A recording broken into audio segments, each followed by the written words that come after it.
So we began the 99th session of the Roses Are Red campaign, where we're going to rejoin the Roses just as they had taken out the Takahashi siblings in the Shining Keep, the House of the Ivory Crane. Having rescued the daimyo,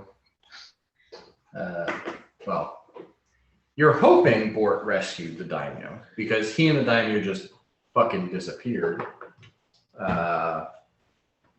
And we're going to pick back up. I know I jumped ahead to do some exposition, but we're going to rewind and go through some of this a little bit more in depth. We're going to pick up right as that battle comes to an end. Juro and Ichiro Takahashi are undead and destroyed for the moment, as Murok does know that over time they will reconstitute themselves. Suki Takahashi, Takahashi Suki, that's the local naming convention, suggests is unconscious. Dan, if I may, could I attack her since she's unconscious with a quivering palm attack, doing non-lethal damage? I'm imagining she can't hope to pass the save, and then if something was to happen and I needed to will her to die later, I could do so. Okay. Good call. I am just, there's no way you're going to miss this attack. Even if you roll a natural 1, you're still going to hit her. So I'm just going to roll her fortitude save. Okay. Not a will save where, everyone who's sleeping is willing. Fortitude always resists. Okay. Well, that makes me feel a little bit better about the mechanics of the game.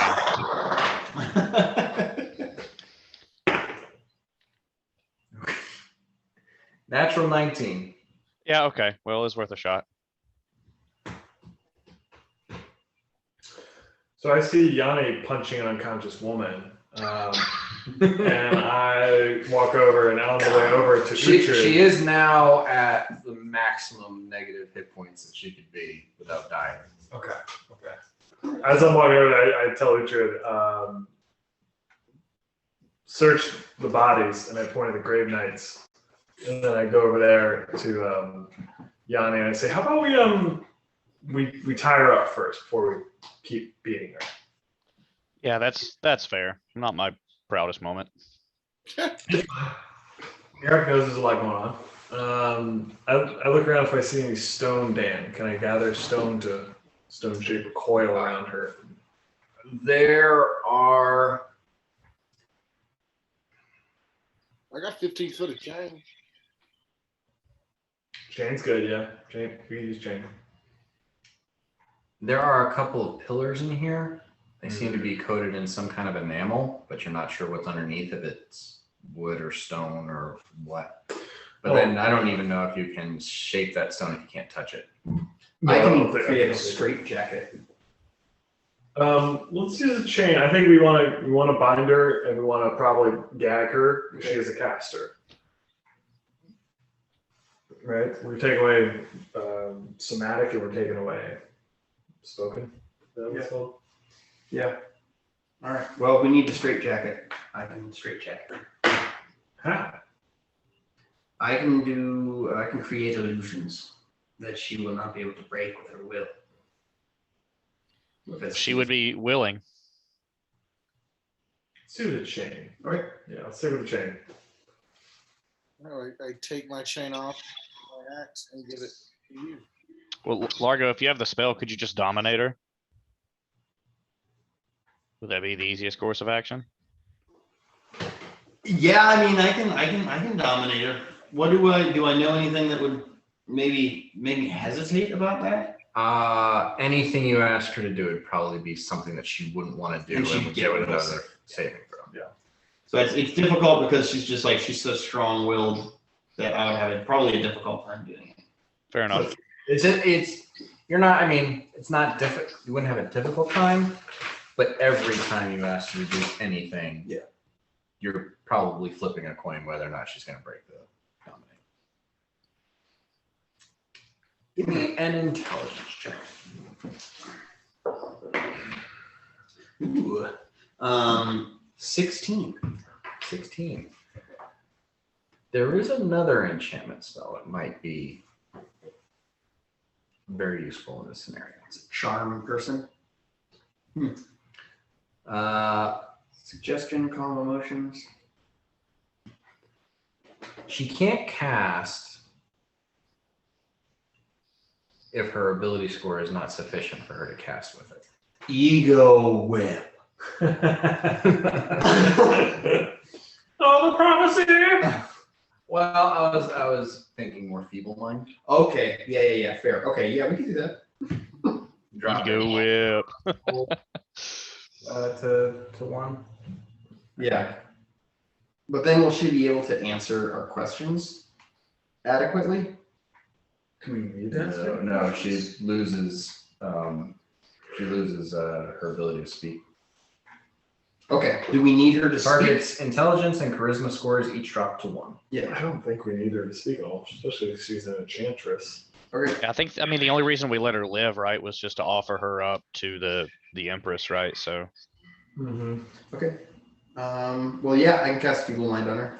So I do so. Greater Shadow enchantments.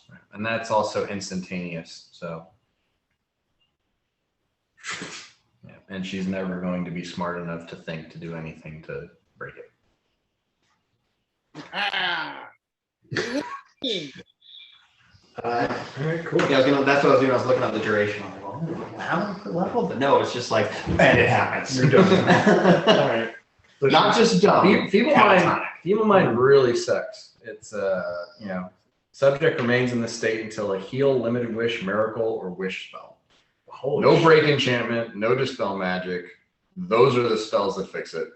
That's your only. And I can do it via fake means. Yeah, you're faking. I'm faking it, but it still takes effect. Okay, so I guess we don't need to tie her up. She's completely impotent now, right? She's rather catatonic, but she can still have fear and try to run away. Okay, all right. Yeah, so we tie her up with chain. She's gonna recognize friend and foe. She's still got a wisdom score. Okay, all right. She just can't talk. Though I mean, you probably don't need chain. You probably just use rope. I like chain. Just gonna put it out there. I like chain. I'm fine with chain. Yeah. That's their problem. Let's We're try not- her. Listen, this is the land of Shibari, okay? Ah, yeah. That's fair. That's fair. I don't know what that means. Yanni's gonna have to start practicing because he's gonna have a wedding coming up soon. Not if you piss her Oh, off enough. jeez. Now I know what you're mean. oh no. Piss her off enough. Which we will probably. Cool. Yeah, Largo experienced that, but Yeah. Trevor did not. See anything on Ichiro or Jiro? Yeah, looting. What? Uhtred's checking the corpses, see if there's anything of value to take. Okay. Man, they've got some decent looking equipment on them. The armor looks magnificent, but Not available. Why did we decide that it's not available? Because they're great. Right. Yes. basically They will collectors. contest. Yeah. And like one of the only ways to destroy is a plane ship to deposit energy plane, which this guy can do. Okay, so we're gonna do that. But yeah, you also sent Uhtred to go look to see if they Yeah. had anything. You know, he like comes back with the weapons. Yeah.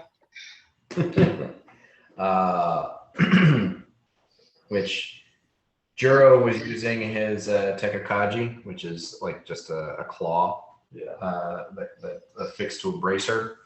And it's the same one that he had when he was with you guys, Adamant. Very nice. Ichiro had a large impact tetsubo. It was like 8 foot long, studded metal bat. Damn. Yeah. which if when Uhtred turns into a giant, he could totally use it. At this size, it's ridiculous.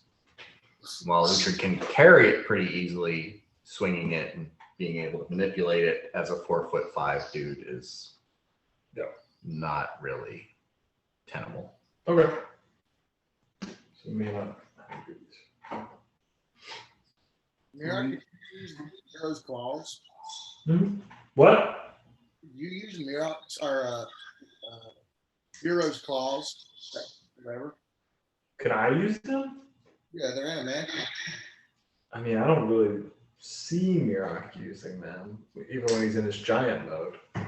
Because his hammer, my hammer is kind of a Weenie Hut Junior weapon compared to what you're using. Yeah. But he's a hammer boy. He's not going to be rocking Wolverine claws. And he's gone. Wants to fight. It's like you're an axe guy, right? You're not going to switch to a sword. If it allows me to kill. Actually, Uhtred, give me an appraise check. Which is it just an intelligence check? You don't have any points in it. And it's not stone or gem, so it doesn't get stone coming on it. He's pretty good. What? 23? 23? Or is that just the ability modifier?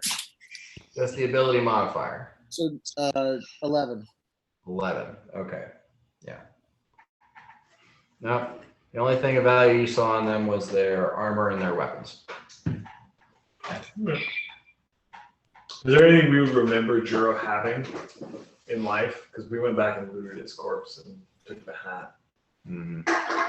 Give me an intelligence check.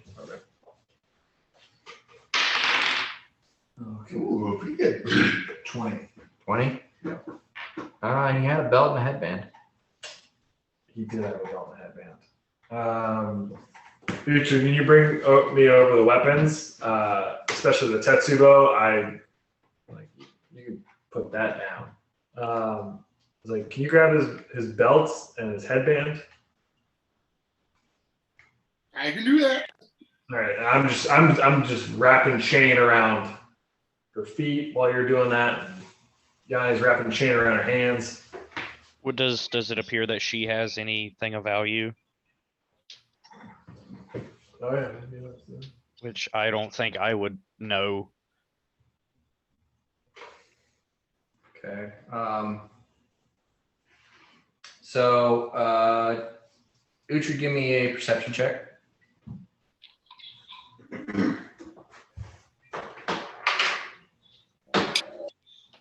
That's good. 38. Okay. Nice. So, as you are pulling off Juro's belt and headband, you notice that Ichiro is wearing an identical belt and headband. And I'm gonna just cast detect magic and kind of walk over to Uhtred if he's looting some. Okay. Give me 2 spellcraft checks, one for the belts and one for the headbands. Cool. Right, for the belts, we are looking at a 27. And for the headband, we are looking at a beautiful 35. Okay. Belts are +2 strength and dex. Headband is +2 charisma. Good. +2 charisma for that bounce. Give me 2 more for the weapons while you're at it. Okay. So for the Teko Kaji, that will be a 34. That's a +2. +2. And for the big boom boom bat, that will be a 31. And that is also. Okay. Largo is such a fucking good idea. Okay. Let's hear it. Largo, give me a perception check. Okay, 21.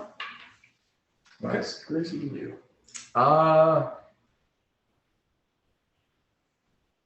Suki is lit up like a Christmas tree. Yeah. Yeah. Can I also roll just an intelligence check to see if like there might be any similar aspect of her possessions that makes her off limits in any way? Or maybe a knowledge arcana, like the Grave Knights, we don't want to take their armor. Does she have any wards up, I guess? Like any sort of curses up or anything like that? Yeah, just give me a spellcraft check. Spellcraft check. Okay. So this spellcraft check that I have just rolled will be a 29. Okay. Most of what you're seeing on her is transmutation and abjuration. Okay. So just nothing. protection and difference. Yeah, nothing drastic. Okay. I go over and I start just kind of like tugging, looking, just kind of putting some things together, calling Uhtred over, pointing out different items. And like, let's take this one and this one. Headband, Okay. belt, amulet. Okay.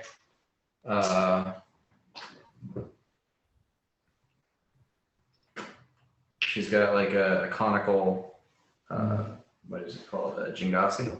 Okay. Jingasa hat and her robes. Okay. I am ready when you are. So let's headband this shit. So that is going to be a 37. Headband of charisma +6. Woo! I don't even let.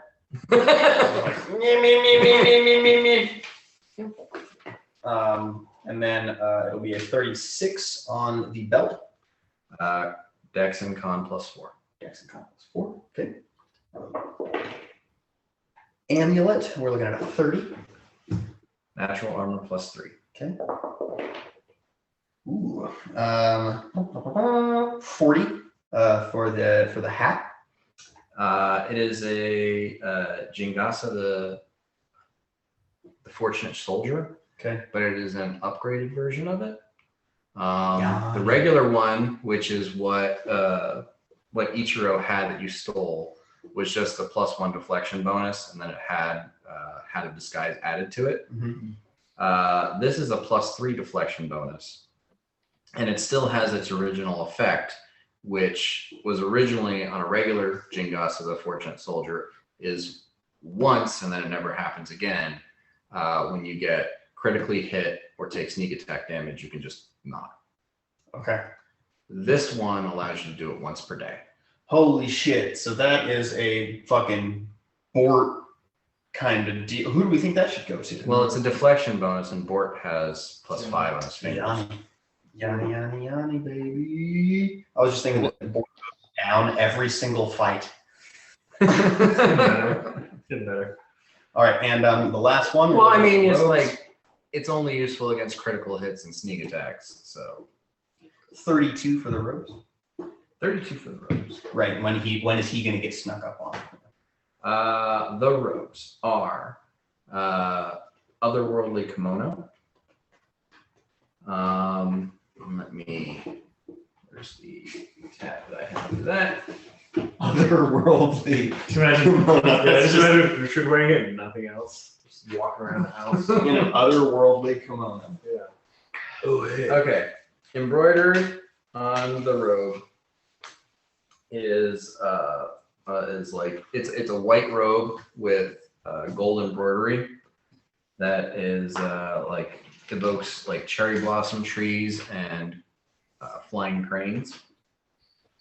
The kimono gives you a +4 resistance bonus on all saving throws. Woo! And a +4 bonus on caster level checks. Not caster level checks.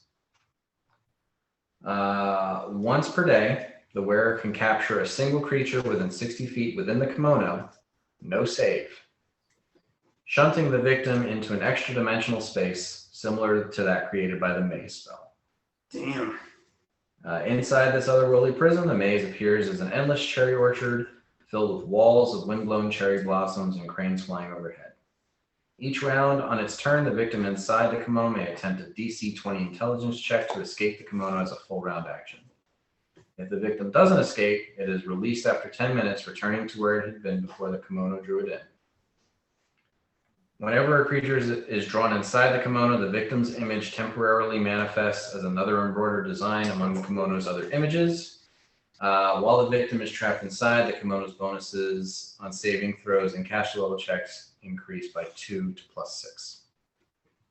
That's fucking badass. That's wild. So aside from the thing where it draws something and entraps it for up to 10 minutes, it's a +4 resistance bonus robe. It takes a body slot, so you can't wear it and armor. Yeah. That's badass, but Largo can't give up what he's got. Yeah. I think that's kind of the same for everyone. Largo calls it a Kirby dress. Oh, I see. Yeah. You hear the new Kirby game is really good. Hey, Sorry. Dan, can I wear that hat and that headband of wisdom at the same time? Yes. Can you wear the hat and the headband? Is that what you said, Johnny? Yeah. Yeah. Dan, I have a question for you, and I kind of already like what my answer would be, but if your answer makes Largo way more fucking powerful, then I'll go with your answer. Bonus spells according to stats. I am using my base charisma, not my enhanced charisma because of my You magic. use your enhanced charisma. I need to do I need to draw a couple extra boxes here. Once you wear the headband for 24 hours, then for all intents and purposes, that is your charisma score. Fuck, man. Okay, well, that is so different.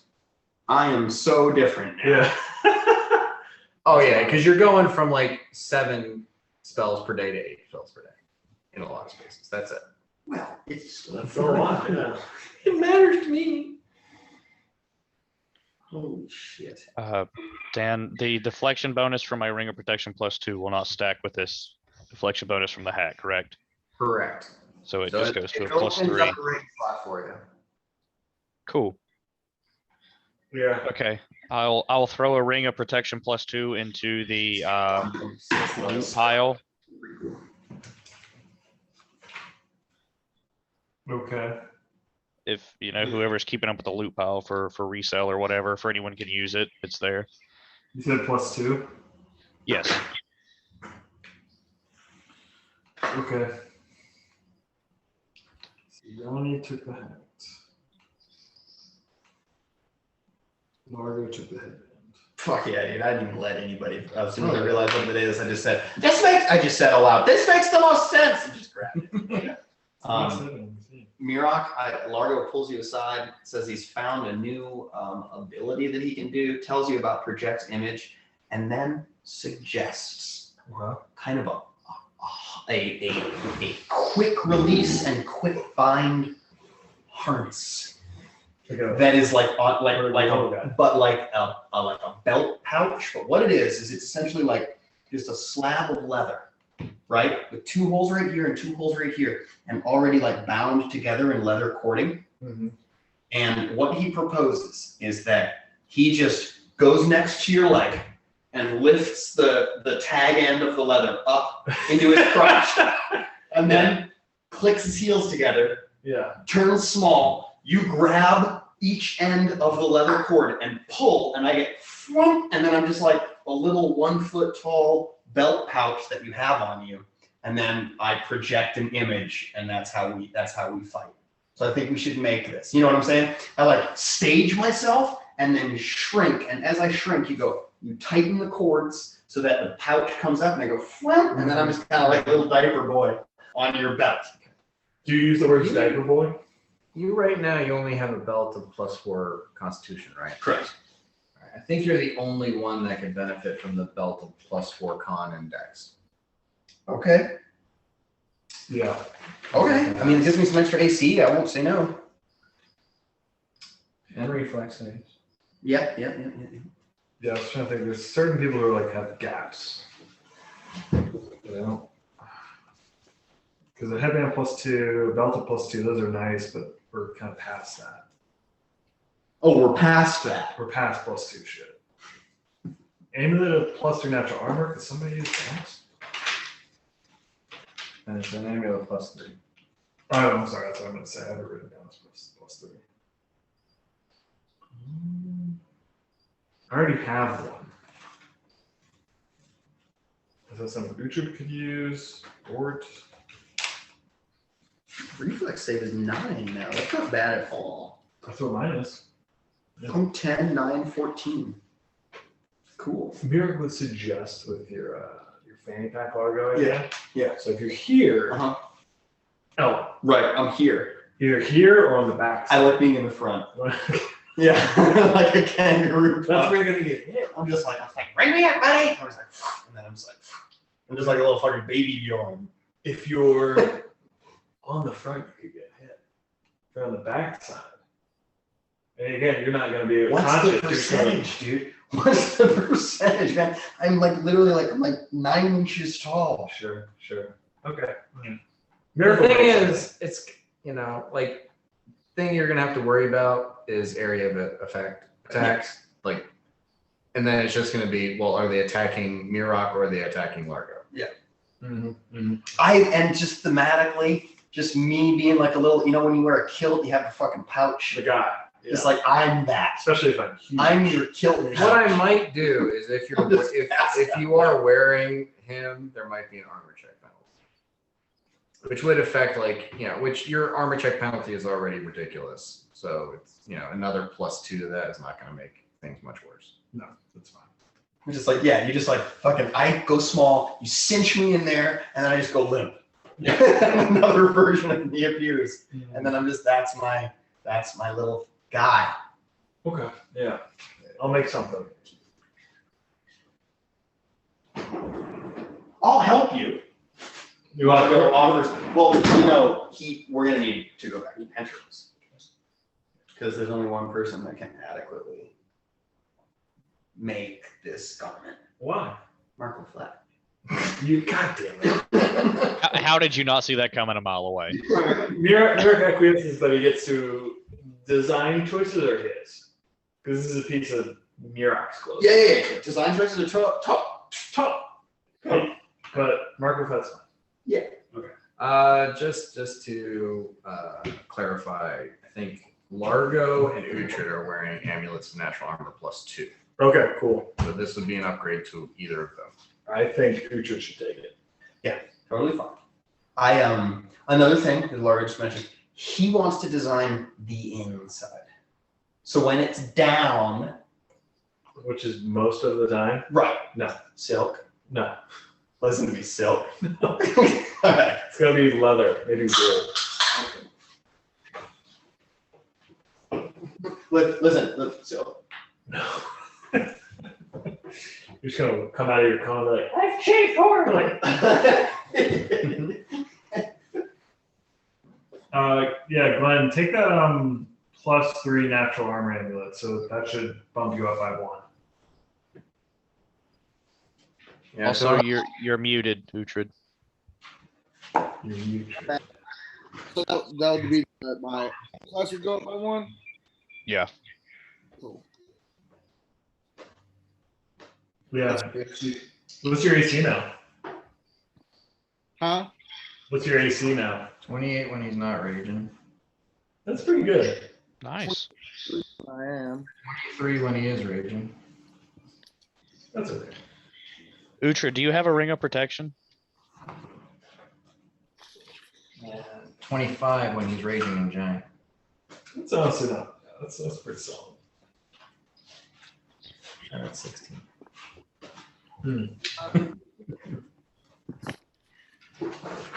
Well, baby steps.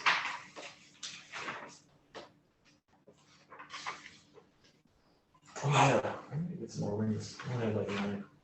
Yeah, sorry. And there's tons left. Yeah. Okay. There's enough for each of us at 14. Or no, 13. I'm definitely under 14 or 13. With deflection ring. Yeah, do you have a ring of protection? Yeah, it's +3. Okay. Okay.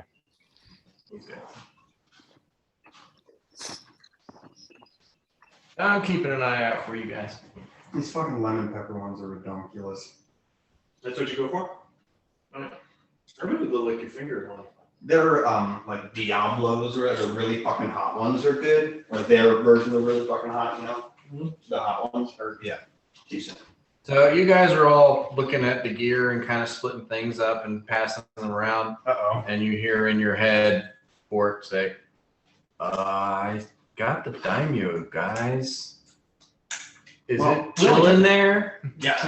Come on in, Bart. No, there's a bunch of guards in between. Come on in, Bart. Just like, The half orc in all black carrying the daimyo like a suitcase is going to walk through the palace guards and paladins and clerics. All right, so Largo recommends let's get a And little remember- bit of a- Everybody's an elf. All of these people are elves. Yeah. Yeah, there's some humans, but this is not a cosmopolitan society. So I think the move. Elves have elves and humans. I think the move is that Largo takes lead on the diplomatic action, and we form an envoy and work our way towards Bort as we profusely apologize and explain the situation. well, yeah, and I think Telhana could teleport and then bring the daimyo around once we're out there. Okay. I've never seen a cat beg. This is very interesting. She's shameless.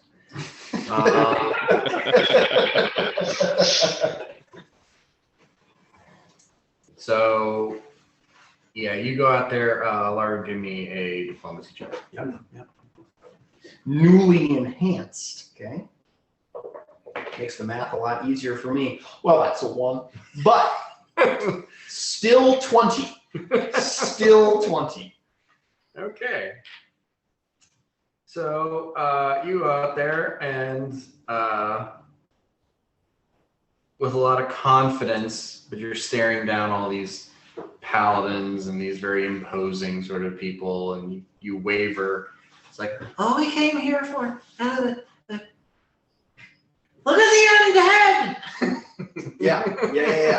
I And they're invite like- them. Oh shit! I invite them in and I say, inspect, these are the people that were mind controlling your daimyo. I'm so sorry to hear that happened. The daimyo is safe, but he's not here. But we know where he is. Would you like to see him? Yeah. You're assuming that the ones that draw their swords and point them directly at you are the paladin, Totally. full samurai, and they basically say, "You'll produce the daimyo now." Yeah. All right. I say, Bort, is he conscious? Kinda. Do you still have the hat of disguise? Yes. You are a friendly to us elf, definitely not orc, but certainly a member of our party. Bring him forth. There are swords to my neck. Bort goes with half elf because he's way too tall to pass for an elf. Yep. He So can only shrink a foot. Yeah, he comes in, and he comes in kind of like walking the daimyo, who's in a fugue state. Cool. I say, you're a daimyo, and did you please take the swords away from my direction? They go and they, attend to the daimyo, and you see two of the armored individuals cast spells on the daimyo to no effect. To no effect. I see that, Break enchantment? and I walk over. If we may, sirs, we might be able to help your illustrious leader.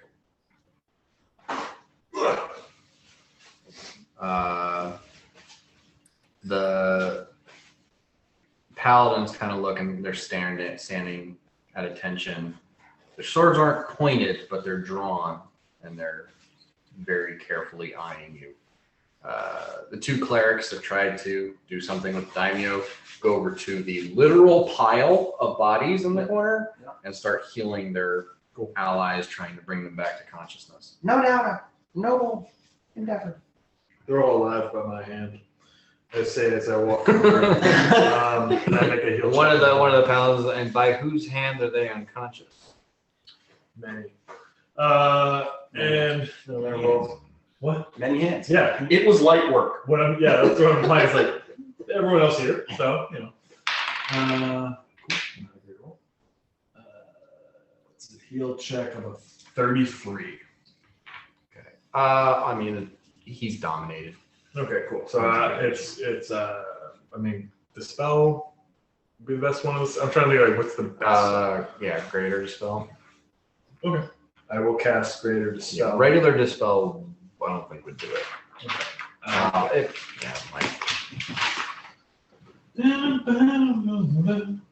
You asked for what the best one was. Yeah, I mean, well, like, what's the right tool for the child? You know? It's not break enchantment. It's not? I don't think so. Well, so I'll cast Dispel, greater Dispel, 6-level spell, which I have 3 more today on him. Because I think last session we kind of spark notes went over that. I cast it as he's coming out or coming to, because I do know that Bort has drugged him. I don't know why Bort chose to do that, but I know he's drugged. Is there a way I can also fix that with a heal check? I think, Can I make him not on opiates? You can only switch the type to barbiturates. But he needs to still be on something. By the way, this is insane. Yeah? Yeah. Okay. Can I trade you one? You don't need to trade me one. Just get in there, bro. Okay. Well, I mean, I got the other farmhouses. So we will trade. The farmhouse. a heal will remove any negative things that are on him, but you do think you'll need to do a dispel magic to also remove the. Okay, I do both. Bort's medicine. So, what order do you want to do that?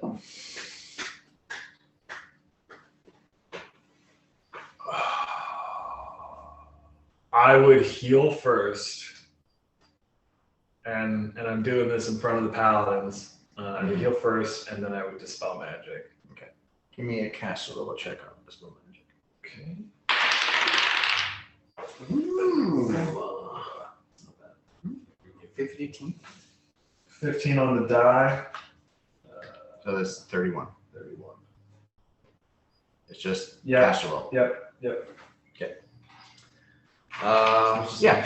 So yeah, you heal him. That removes any lingering effects from poisons and curses and other negative effects. And then casting greater dispel magic, you remove the domination effect. And the daimyo, in perfect health and now clear of mind,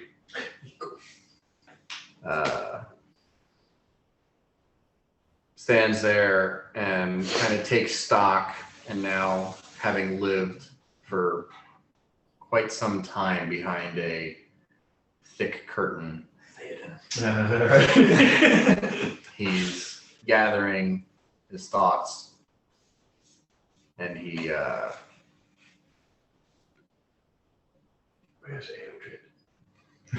looks at you all and then turns to his guards and says, "Sheathe your swords. These are our allies." Cool. Margaret's just so happy that a no-Kiri leader said that.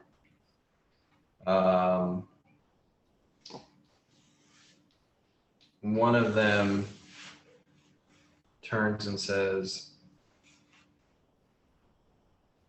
"The little one is wearing parts of the treasury." Am I wearing the headband? I have my fez on. Well, she took the stuff from the. Oh She didn't go out and adventure for it. Yeah, She appropriated it. Okay, so I'm going to diplomacy. And the daimyo says, "For their service, I think they've earned what they have acquired." We can leave the other stuff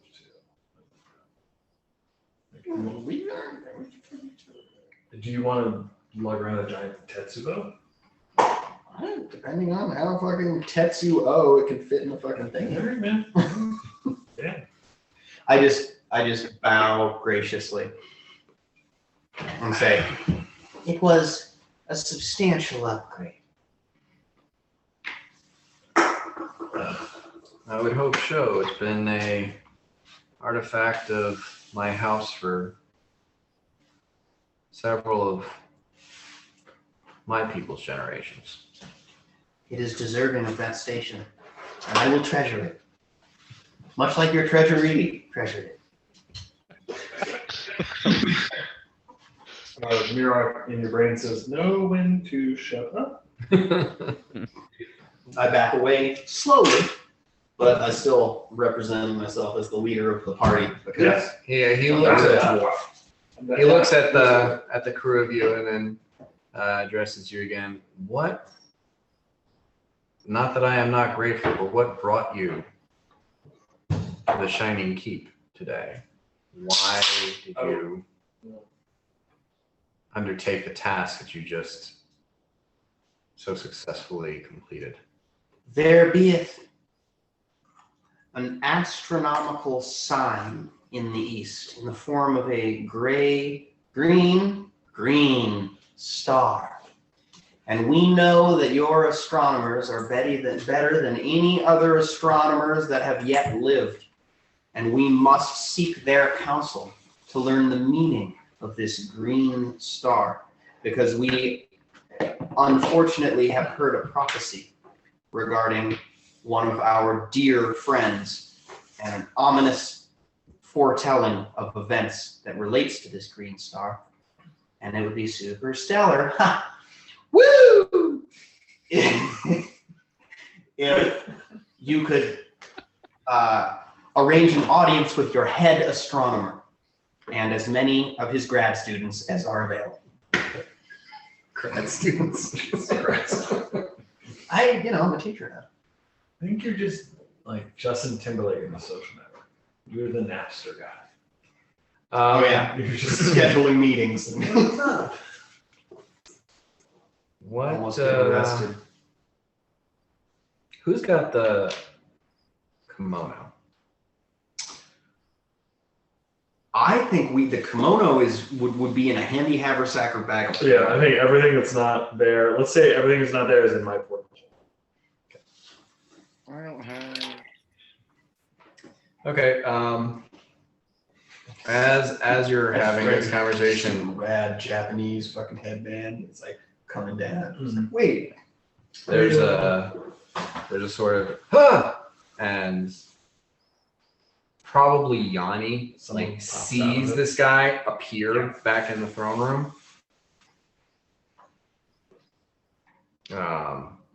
Probably might have been a little longer than 10 minutes story wise, but It's fine.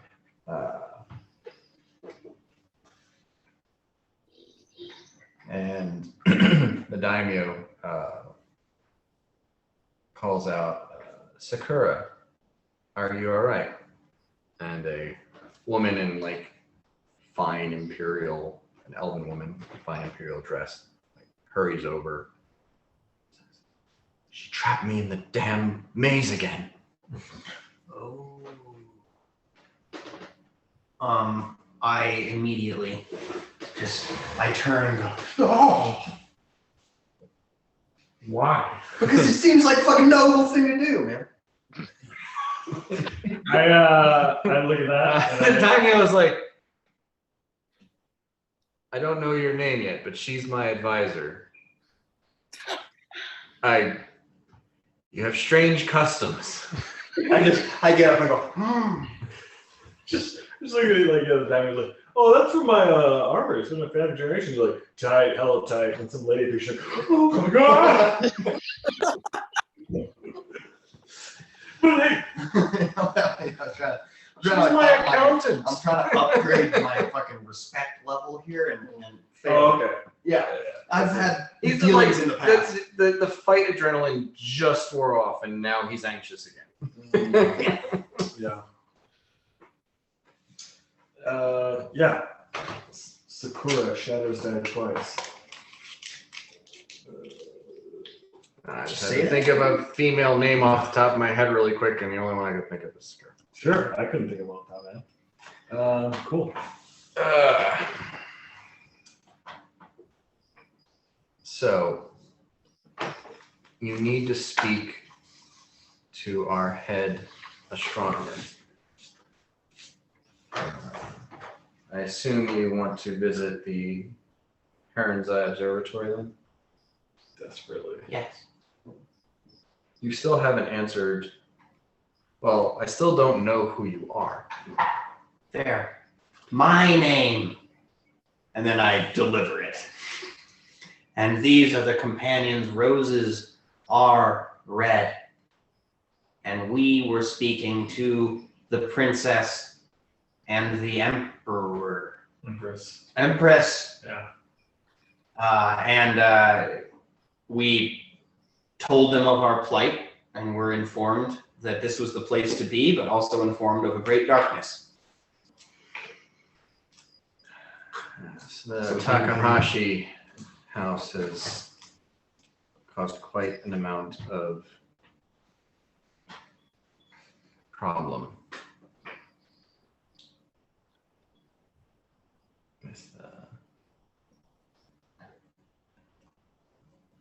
Hopefully that is over. The troublemaking siblings, I believe, are all gone. That we'll have to investigate the family further. 100. Yeah. You could say we've laid this to rest. And you did send them to the. Yes. Yeah. Once the looting was done, I would have done that.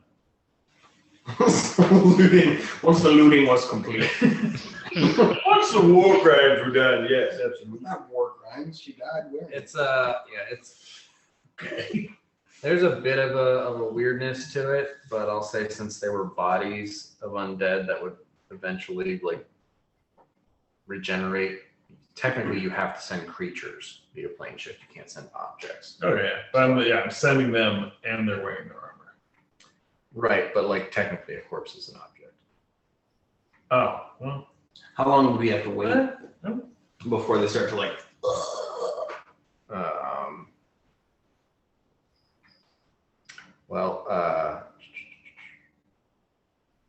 That would be a knowledge religion question. Put them on the hold for the time being.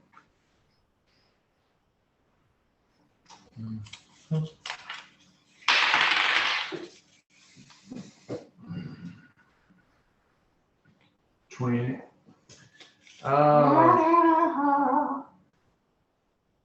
That would be probably several days to like maybe 2 weeks. For them to come back fully or for them to just be unconscious and alive?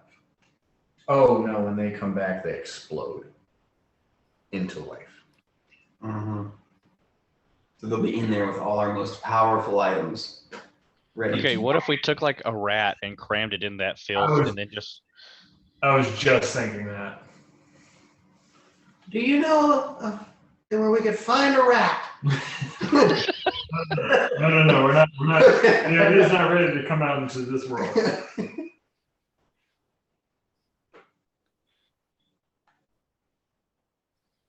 We can take him to our blood witch. For a moment, I think they Their live in the house is hole. gonna explode. They live in the hole for the next 24 hours. Okay.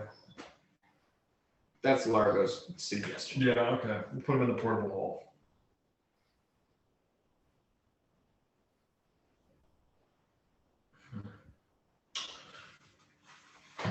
And then I think, I mean, I don't mean to speak for Murak, but I feel like you would like get to somewhere that was safe and like, and as soon as you're like, you just be like, whoop!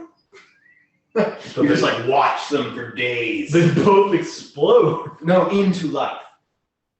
Yes, with They like do damage with it. yeah, they explode with, you know, they literally explode. They don't explode into life without an explosion. Okay, they explode. Explosion I is thought there. you were being like fun and theatrical. Nope. Quite literal. Mira, could you? I don't know. Rat armor. works, but like, could we somehow bring them? Can you heal them, and then like dimension door them at the same time so they don't explode? And I don't then- think we can heal them, right? Because they're like undead. Yeah, so to heal them, I would have to cast harm, which I can do. But I don't know if that would resurrect them. Like, I know that would heal them if they were still alive.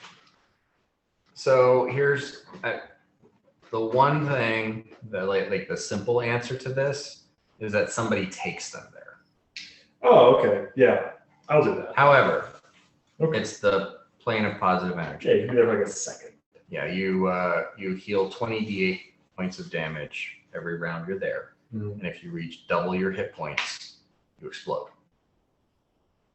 Oh! So maybe maybe you and Uhtred go. No, just me. Just you? Just holding both of them? Alright. Double my hit points. I explode. It's 20 d6. 20d6. So you have fucking It's like the opposite of being 12 lava. seconds to be there. But I have one round because by the end of the second round they die. I'll take them. But are we doing this right now? Yo, Daimyo, hold on. Are we doing this with the daimyo? I think we do this later. But right now they're in the portable. Yeah, this is a private rose of red thing because this would just melt a normal person's brain. Yeah, totally. What we're talking about is just nonsense. Yeah. I have fun. Okay.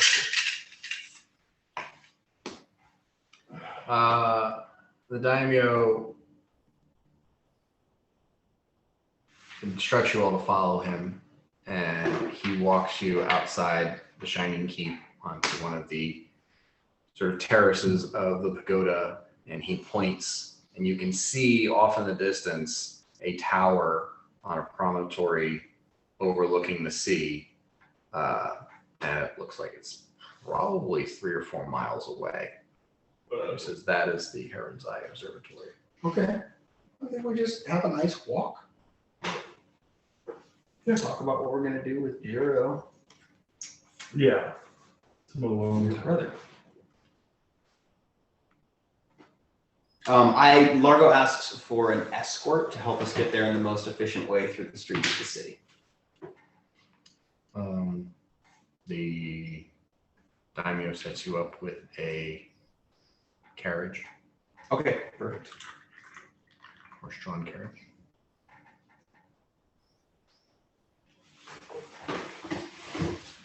All right. So as we're on the carriage ride over here, here's what I'm thinking. Double my hit points. That's 1 round, basically. And so if there's any fuck up, any like, I don't know, natural 1 or something, Mirok's just gone. And you have to, so 1 round gets you there, and then you have to wait before you can, till your cooldown pops before you can get back. What I'm thinking is I am going to lifelink, and then I'm going to harm or have someone be harmed until I am at like 10 hit points. I point at Uhtred. Yeah, so then that gives me doubles my amount of time I can actually be there. Because then I'm healing those first 2 rounds. So then it gives me like 3 to 4 rounds to be there. Is lifelink transdimensional? No, but if I take the damage, like if I drop myself to like 10 hit points and then I go. Well, You only you had a spell that dropped you to 1 hit point. Do I? Before we come up with a better idea, I volunteer to beat the shit out of Uhtred. Okay. I saw it on the spell list. The spell that drops me to 1 hit point? I thought Harm did that. Command word? No. You want me to try to punch through your vital organ and eat it? I would not like that. Well, you might actually have too many hit points for. Oh, you're talking about harm. Yeah. I could harm myself. Yeah. You could just cast it on yourself twice, right? A little bit of self-harm. Yeah. No, that's true. I was adding 1 more extra. I was thinking I would harm someone else and then they're okay, yeah, cool. I reach up with my hand. I don't want to experience the pain by myself. I want someone else to hurt so that I hurt. I grab you and I'm just like you're about to hurt yourself like very significantly. I just want you to know that your friends are with you. My friends are always around me. That is the only thing that happens when we're around my friends. I'm not letting go. Well, you need to. I gotta go somewhere. I'm not coming with you. No, yeah, I know. Okay. You'll die. I'll die. Okay, cool. Yeah, when we get to the Heron's Eye Observatory, where you guys are doing math nerd shit, you know, just and go away. Okay. You know, hopefully come back. Cool.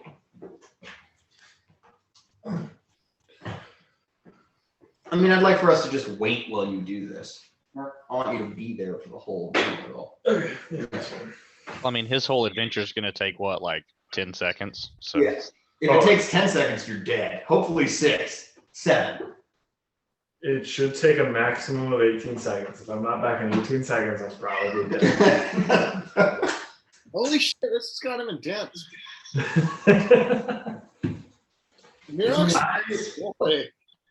I low-key really enjoy that. That's how I gotta get rid of Jiro. It's like, no, I'm going to just hold him, teleport into the bowels of Chernobyl. And his brother. Yeah, I mean, that, I don't have an issue with that guy.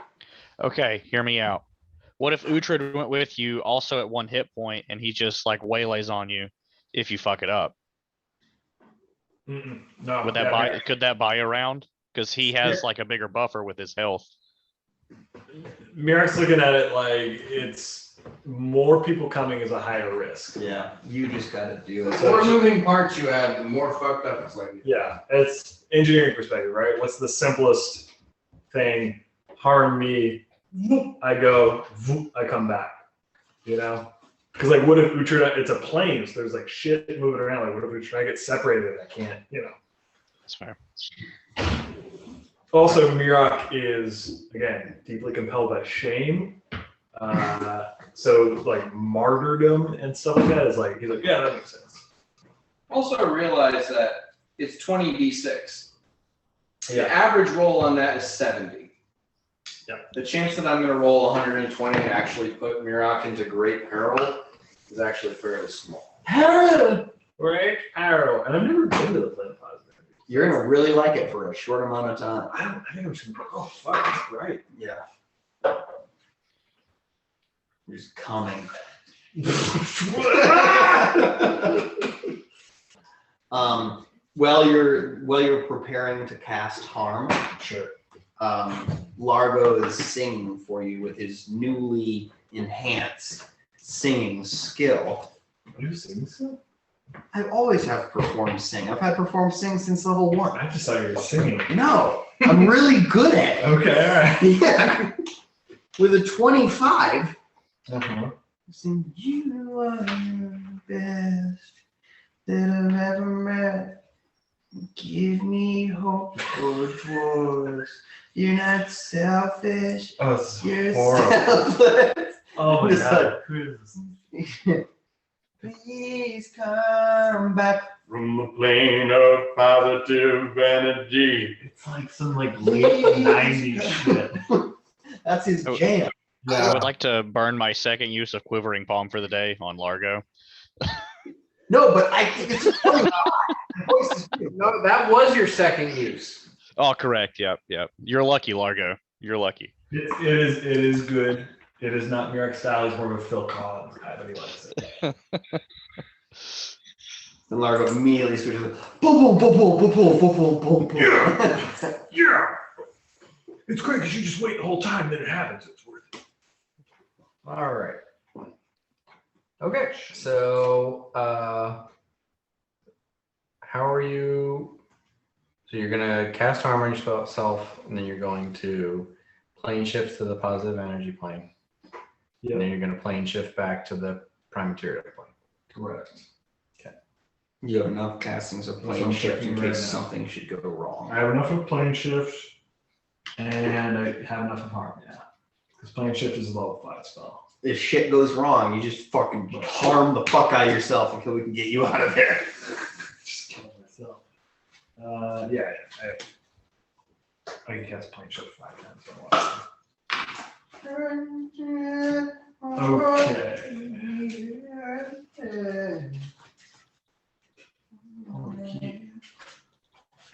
Okay. So are you doing this when you get to the observatory, or are you doing this like, are you stopping the carriage on the way? I think we go to the observatory, we get the information on Yanni, and then Bjork does this. Okay. Yeah. He's thinking about it on the ride over. He's working on the logistics. Okay, so you ride through the city. What did I name the city? Did I name the city?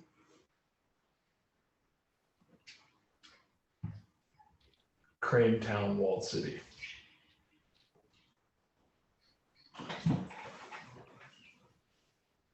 Doesn't matter, no one ever told you the name of the city. Flavor Town. Flavor Town. You head through the city. It's a slow progress out of the city. It's very busy, bustling. The people are wearing a very consistent beige, white, yellow, gold motif. Seems everyone here is a fairly, if not belief devout culturally to the concept of the worship of Payana. And you see elves, humans, half elves for the most part, a few gnomes here and there, though all the gnomes you see are wearing green. Do I know what that means? Intelligence check? Sure.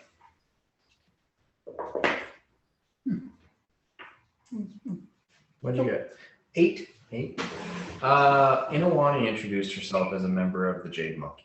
Ah, Jade Monkey. And then she told you that all gnomes are members of the Jade Monkey in Valkyria. Okay, cool. They tend to be messengers and storytellers. They go from place to place collecting information and sharing information. A lot of bards, but also like a sort of like chill spy network, or information gatherers. The Onyx Serpent is much more of like the hardcore spy network with like assassins and bullshit. But So they're like information brokers. yeah, well, yeah, to an extent, I think a lot of it is just for their own edification. Okay. Okay. But once you get out of the town, the carriage speeds up a little bit. And you can see there's a sort of winding road that goes up the side of a mountain to a cliff overlook of the sea, the Astalon Sea. And this tall tower built on the top, it has a vague sort of pagoda aesthetic to it, though the pillars that form you're assuming there's probably 12 that form the supports on the outside structure, seem to be made out of polished brass. Oh, that's cool. Fancy. It's like a telescope.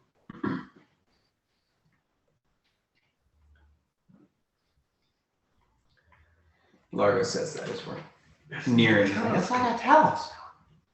And then it looks around. It's like a telescope. And as the carriage pulls up, you see that there is a small retinue of people waiting outside for your arrival. As a messenger has been sent ahead of you to run and deliver the news that you were on your way. Perfect. So as you get out of the carriage, an older elf male standing there. The only real way you can tell that he's older is that his hair has gone shock white. He's got a younger elven woman standing right next to him, and maybe 3 or 4 more elves and half elves standing behind him. And he gives a deep bow and says, "I welcome the daimyo's guests. My name is Noyohakasi Toshiaki. I am the administrator of the Heronzai Observatory. How may I be of service to the daimyo's friends?" Diplomacy check as I flourish a bow. 38. Good sir. As you no doubt have noticed, there seems to be a green star in the east. East? East. The woman like leans over and says, "North?" Well, I mean, culturally, East was received as North in Eastern society, so I think we're okay. Okay. I think we're still in the ballpark. Absolutely switching north or Yanni, give me a sense motive check. Sense motive. A big natural 1. Okay. Total of 14. Okay. All right, we don't care about Yanni's family anymore. We're out of here. We have reason to believe that this may foretell of dire proclamation and need your expert opinion on the physicality of this new star. Is there a private place that we can meet? He says, "Please follow me into the observatory. We will."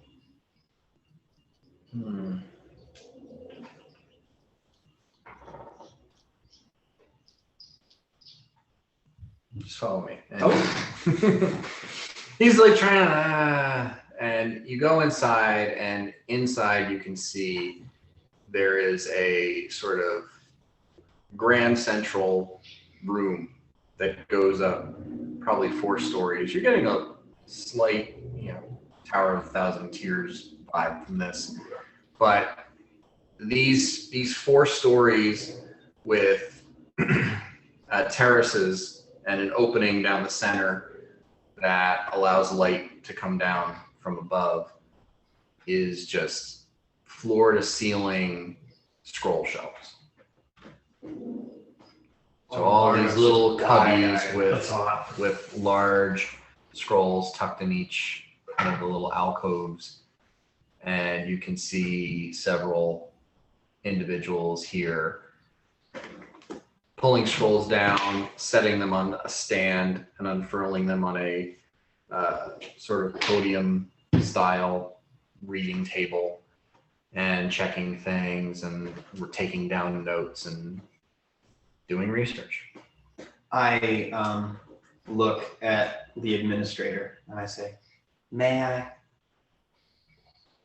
May you And then I please cast, be specific? "May I peruse for a short while?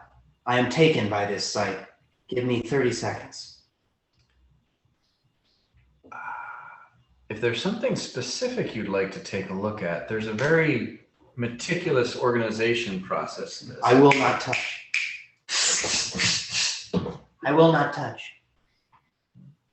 Then feel free to look around if that's what you're asking. I cast fly on myself and I fly upwards in a spiral similar to the Little Mermaid.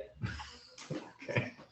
Right? As she's flying through her like, storage of things.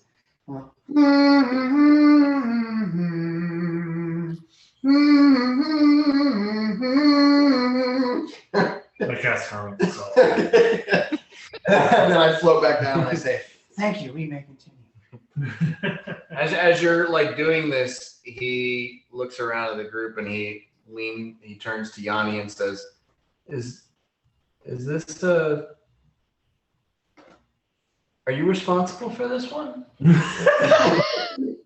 This is standard protocol from my friend Largo. I'm just like fucking just breathing the scrolls in. Yeah, like that Okay. old smell. So once you return, Yeah. he walks you over to a stairwell that actually goes down. Okay. And into a basement where you see a massive sort of like semi-gyroscope type structure made out of brass with lenses affixed in different places. And he goes over to a set of controls, and there's like some cranks and some levers and stuff that he manipulates, and you see these things move and adjust. And then he he pulls a lever, and a lens opens up in the center of the room, casting out light, and you see like a planetarium projected on a concave roof. Thousands of little dots of light. So it goes. Watching Bort the whole time, seeing if he's doing any drugs. Making sure. Yeah, Bort's here. Yeah, Bort's here. Making sure he's not just like, getting really fucking high. Yeah. The second he As soon sees as this something. happens, Spliff comes out. That's fine. That's Yeah. totally fine. We're gonna go ahead and approve of that. Cool. That's really cool. And the Hakaze says, if you could point out where this star is that we are looking for. I kind of signal to Yanni. Yanni, show the man where the star hit you. So, would you like me to roll like a perception or intelligence or something to try to pinpoint this thing, or? It's an intelligence check. It's an arcana check. That's lovely. Yeah. Is that just a Belgian? Okay, 17 intelligence check. So you scan and you're looking for the constellations or the configurations of stars where you saw the green star, and you see the configuration, but there's no green star in that configuration. And so you point it out, but you say the one I'm looking for isn't there. And he says, well, this is a simulation. It's if the celestial body you're thinking of is new, then it might not be in our records, but I wanted to understand that the location is here towards the north. Correct. Yes. Yeah, in that general area, we might understand things differently. We did see this star last night, and we were hoping to get a better look at it this evening. That won't be for a couple of hours. So unfortunately, the nature of working at an observatory is we can't really observe the stars unless it's night. Yeah. Largo asks if there's any accommodations in the observatory. In the observatory, no. We do have a few houses built nearby for the researchers and myself. Do you have a 4 foot by 4 foot nook? Is it like a broom closet? We do have broom closets, yes. I certainly have no intention of confusing you, but I have a certain interdimensional spell that I can cast that can encapsulate all of us in a lovely, lovely structure. And there will be meals provided. Anyone who would like to come along is certainly welcome. It's magical in nature. It's a little strange, but I assure you we only need about the size of a broom closet.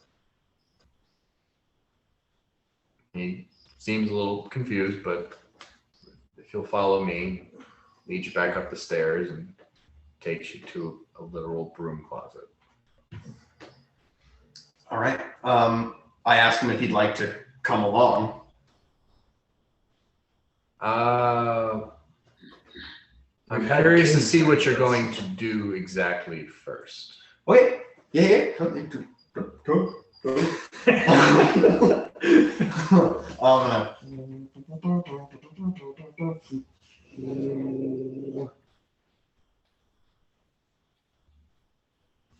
Yanni immediately enters. Wordlessly. All right. So yeah, Yanni heads inside. Like he's just not like you just did this thing and created a shimmering portal and like go ahead in. Like Yeah, Mirak heads in. I have work to do. I will. As Uhtred's going in, he's like, "You're not gonna want to miss this." Come on.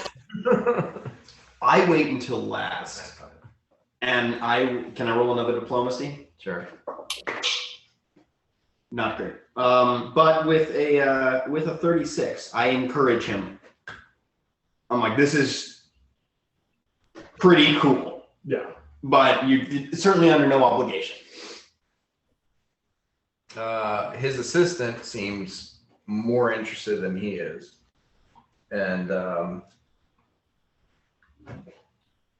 That's what we're gonna She do. asked permission. Convince people to come with us into the. Yeah. I have a role for him if he's sort of and he nods, and she gives you a bow and says, "May I?"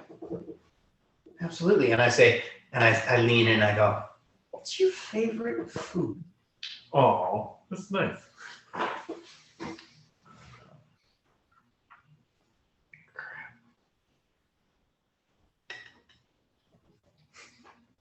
What is it? Is it?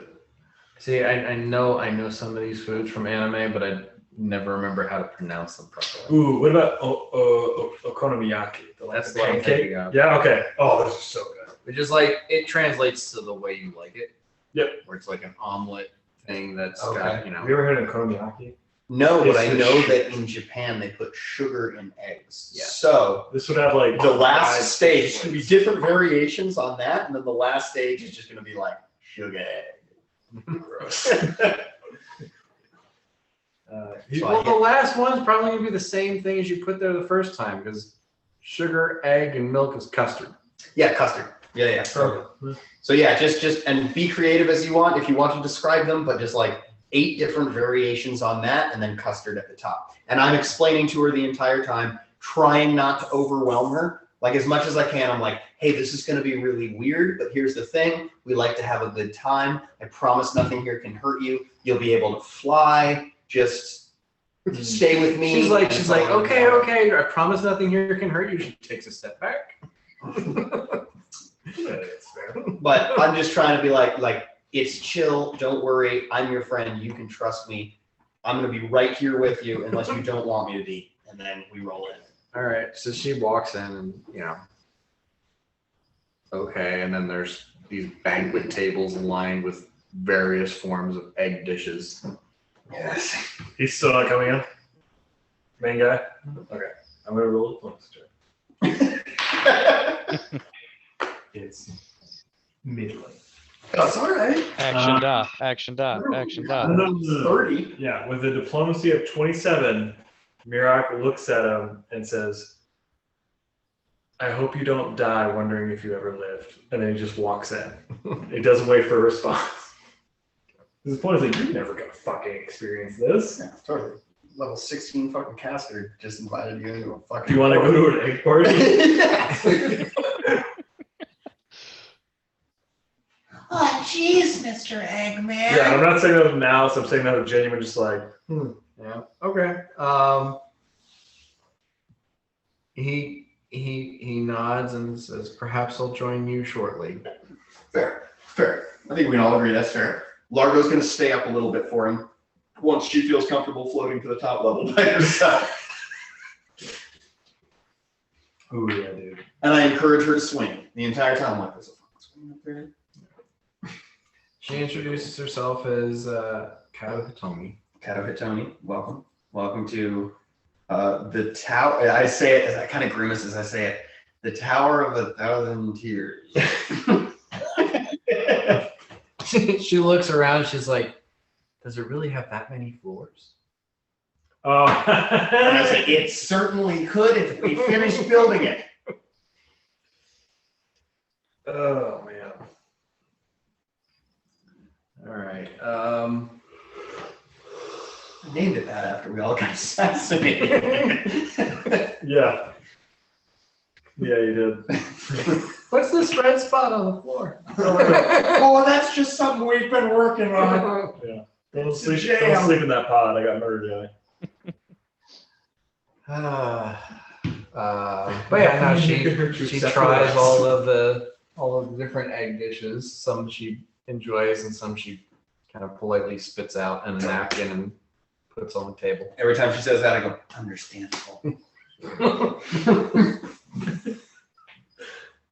She asks a lot of questions about, what the nature of it is, and have you always lived like this, and well, yeah. I tell her my life story from fucking age 1 until now, until she is bored of it and politely tries to change the subject.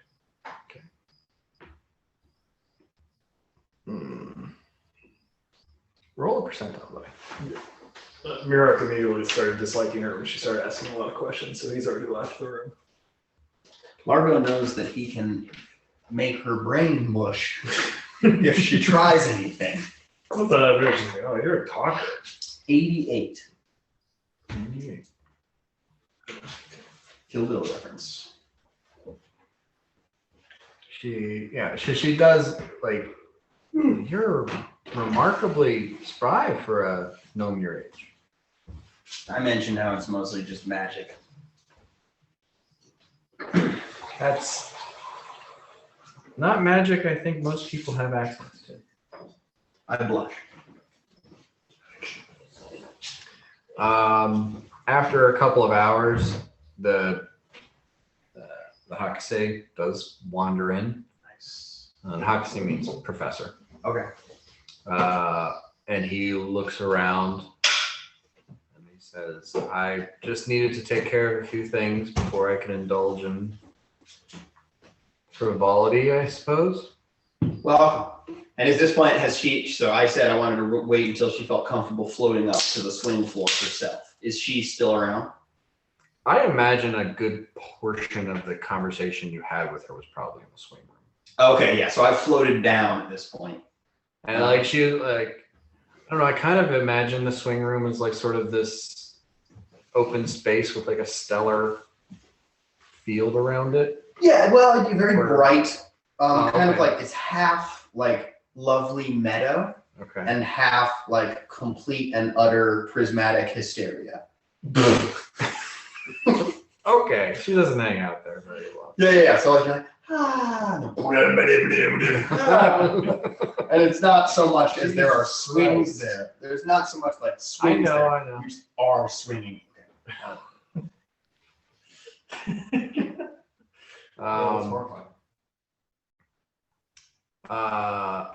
But yeah, she comes and bows a quick bow to her sensei and says, "This place is amazing. You can actually fly in here. There's strange bed system on the 2 floors up. I don't recommend the swings, but Fair. but no, the food is, some of it's quite good." And I just give him the fucking full on tour. We don't need to go into it. I would love to, but we don't have to do that. He also asks several questions, and it's kind of interesting. There is a good amount of arcane knowledge that is derived from studying the stars and constellations and what have you. Are some of the original foundations of arcane figures and diagrams.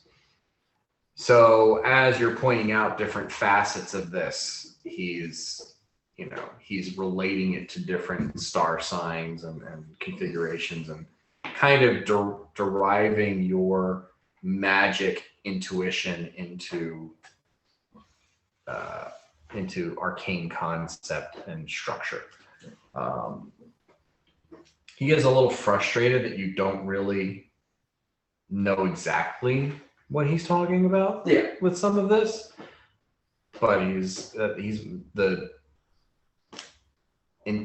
impressiveness of everything is far makes up for any little frustration he has when you get caught on a point and he's asking you if it's this symbol or this symbol, or if it's this combination of runes or that manifests this particular concept, and you just don't know because that's not where magic comes from for you.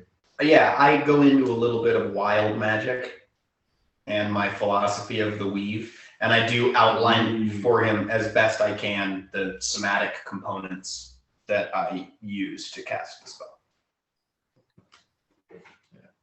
He's trying to put it together, but then without the material components that he expects to sort of, he just can't balance the equation when he's not like 12 level. He's not a weaver. But yeah, and I also like really hammer home that actually he is 12 level.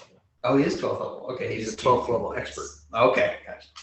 So, and I also hammer home that his assistant seems to really have a knack for understanding the mysteriousness of the universe, and I was honored to have her in the Tower of 1,000 Tears, and not that he's not already doing this, but he should pay special attention to her education. He pats you on the shoulder and he says, "Don't tell any of the other students, but she's my favorite too." All right, cool. I blush. And that's enough role play for probably the next couple months. You gonna get your little blood?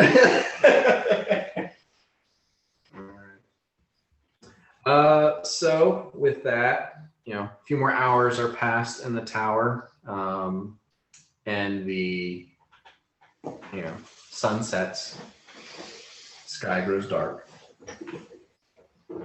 and you all head up to the top floor of the observatory, where you can see that the ceiling is sectioned in such a way that panels can open and a clear view of the sky can be made in all directions. There are these brass tracks that run in circles around the interior of this floor, and various different telescopes of different sizes are set on different tracks so that they may be spun around and pointed out of any of the openings.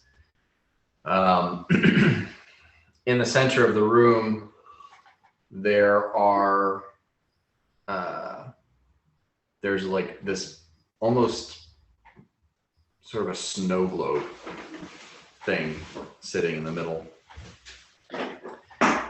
and he walks over to that first and says, "Before anything else, we might as well check the ocularium to see if we can perform some divination magic and get a closer view of this that way.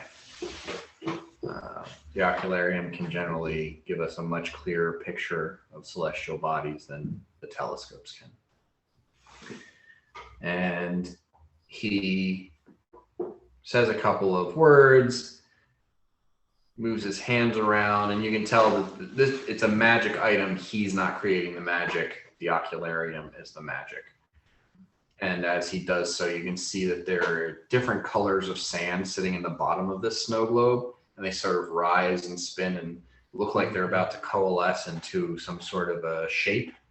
And then all of them just drop back down to the bottom of the globe, and nothing happens.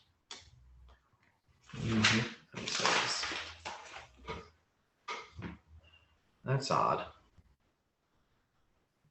Perhaps a bit worrying." And he goes over and directs some of the other attendants here to move the largest telescope to the north-facing position, open up that panel, and at that point you can see through that section of the wall and ceiling, you can see the green star, which is a good bit brighter, a little bit larger than it was last evening. I go, Damn, okay. And Noya Hakase looks at it and takes a deep breath. And then he mutters a short prayer in Elvish. Anybody speak Elvish? I think I do. don't. I do. Yes, I do. Oh yeah, because you fucking Mr. I got the last. I got the new video. Yeah. Totally. He said, he says in Elvish, please pay on, let it be false.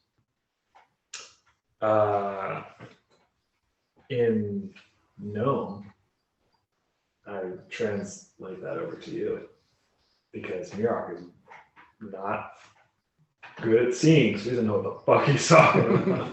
Okay. So I'm like, hey, he just said this. Is everything okay? And I relate to you that the green star is remarkably visible, quite brighter, and quite a bit closer. And then, I guess that means it's probably not a star unless something has gone terribly wrong.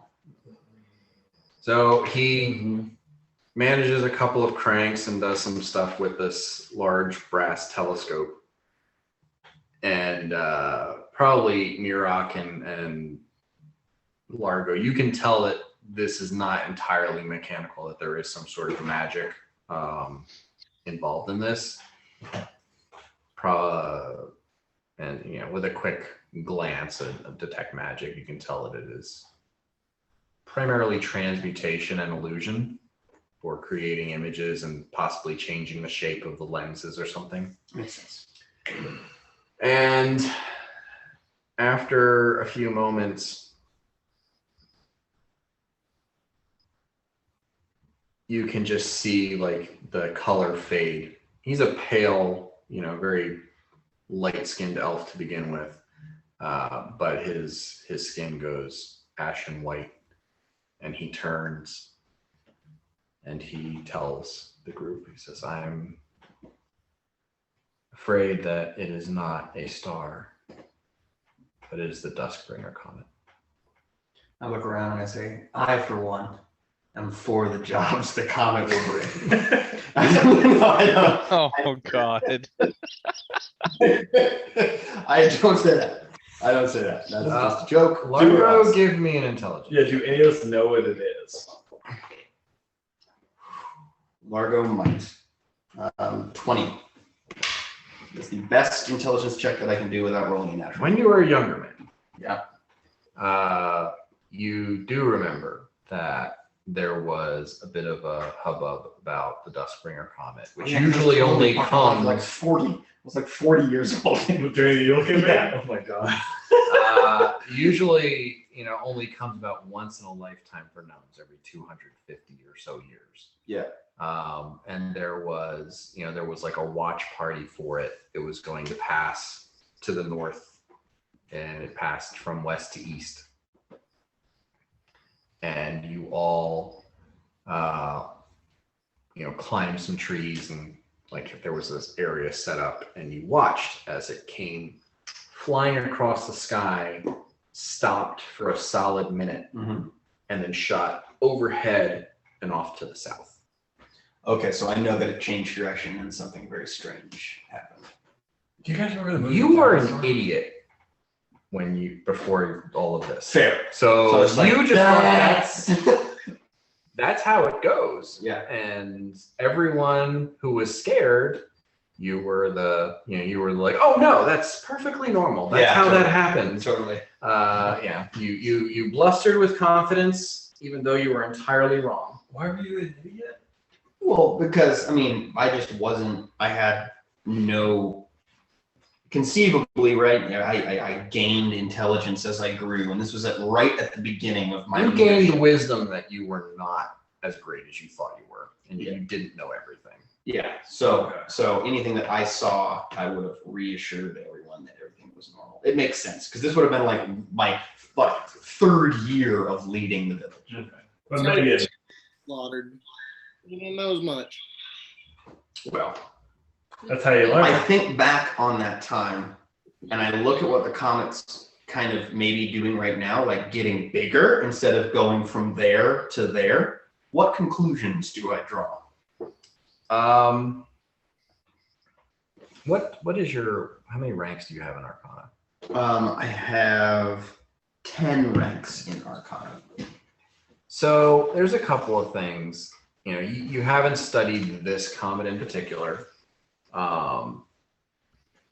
But from your knowledge, you know that this probably shouldn't even be called a comet. This is some sort of strange event that happens on a regular basis because comets don't enter planets' atmospheres. Yeah. This one always enters the atmosphere and streaks through the sky, leaves a trail. Oh, yeah. It does not exist out in distant space, passing by. And as far as you, from what you know, it loops around the planet and goes out into space. It doesn't loop around the sun and go back out into space. Comets go around the sun. This thing comes around the planet, passes through the outside of the atmosphere, and somehow is drawn back. And there is a legend that one day it will hit the surface. Sounds like it will bring the end of the world. Looks like that's probably happening. The Naya Hakase starts calling different, you know, do this, do that, speaking in terms of astronomy that are esoteric and hard for you, you know, telling people to get different readings and, you know, measure the pitch, measure the acclination, and, you know, other words that I'm not really sure the meaning of. Yeah. Nobody is. And hoodoo.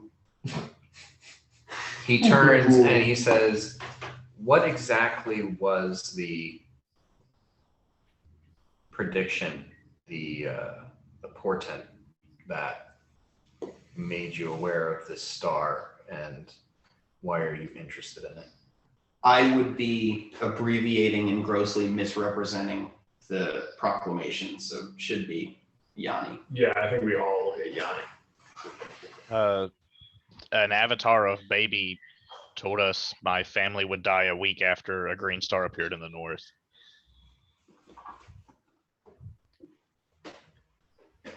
He looks at you, and then he looks at the rest of you for confirmation that this person is not insane. Yeah.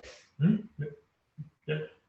I raise my hand and I say, now that you've met me, do you not second guess that we would know an avatar of baby? Yeah. I showed you my swing room. Yeah, did you not see the swing room? Come on. It's utter chaos and a meadow. It's the Windows like desktop and anarchy. Yeah. It says,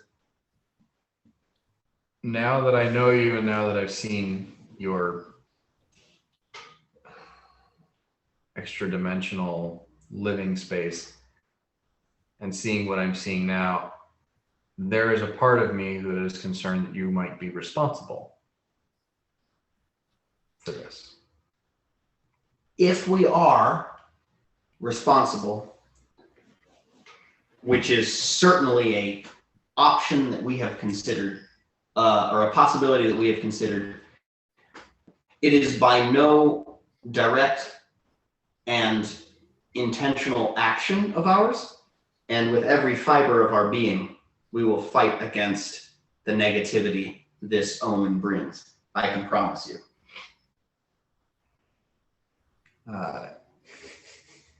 Look, if we're responsible, we're too dumb to know why. Yeah, but don't worry, we can fight it.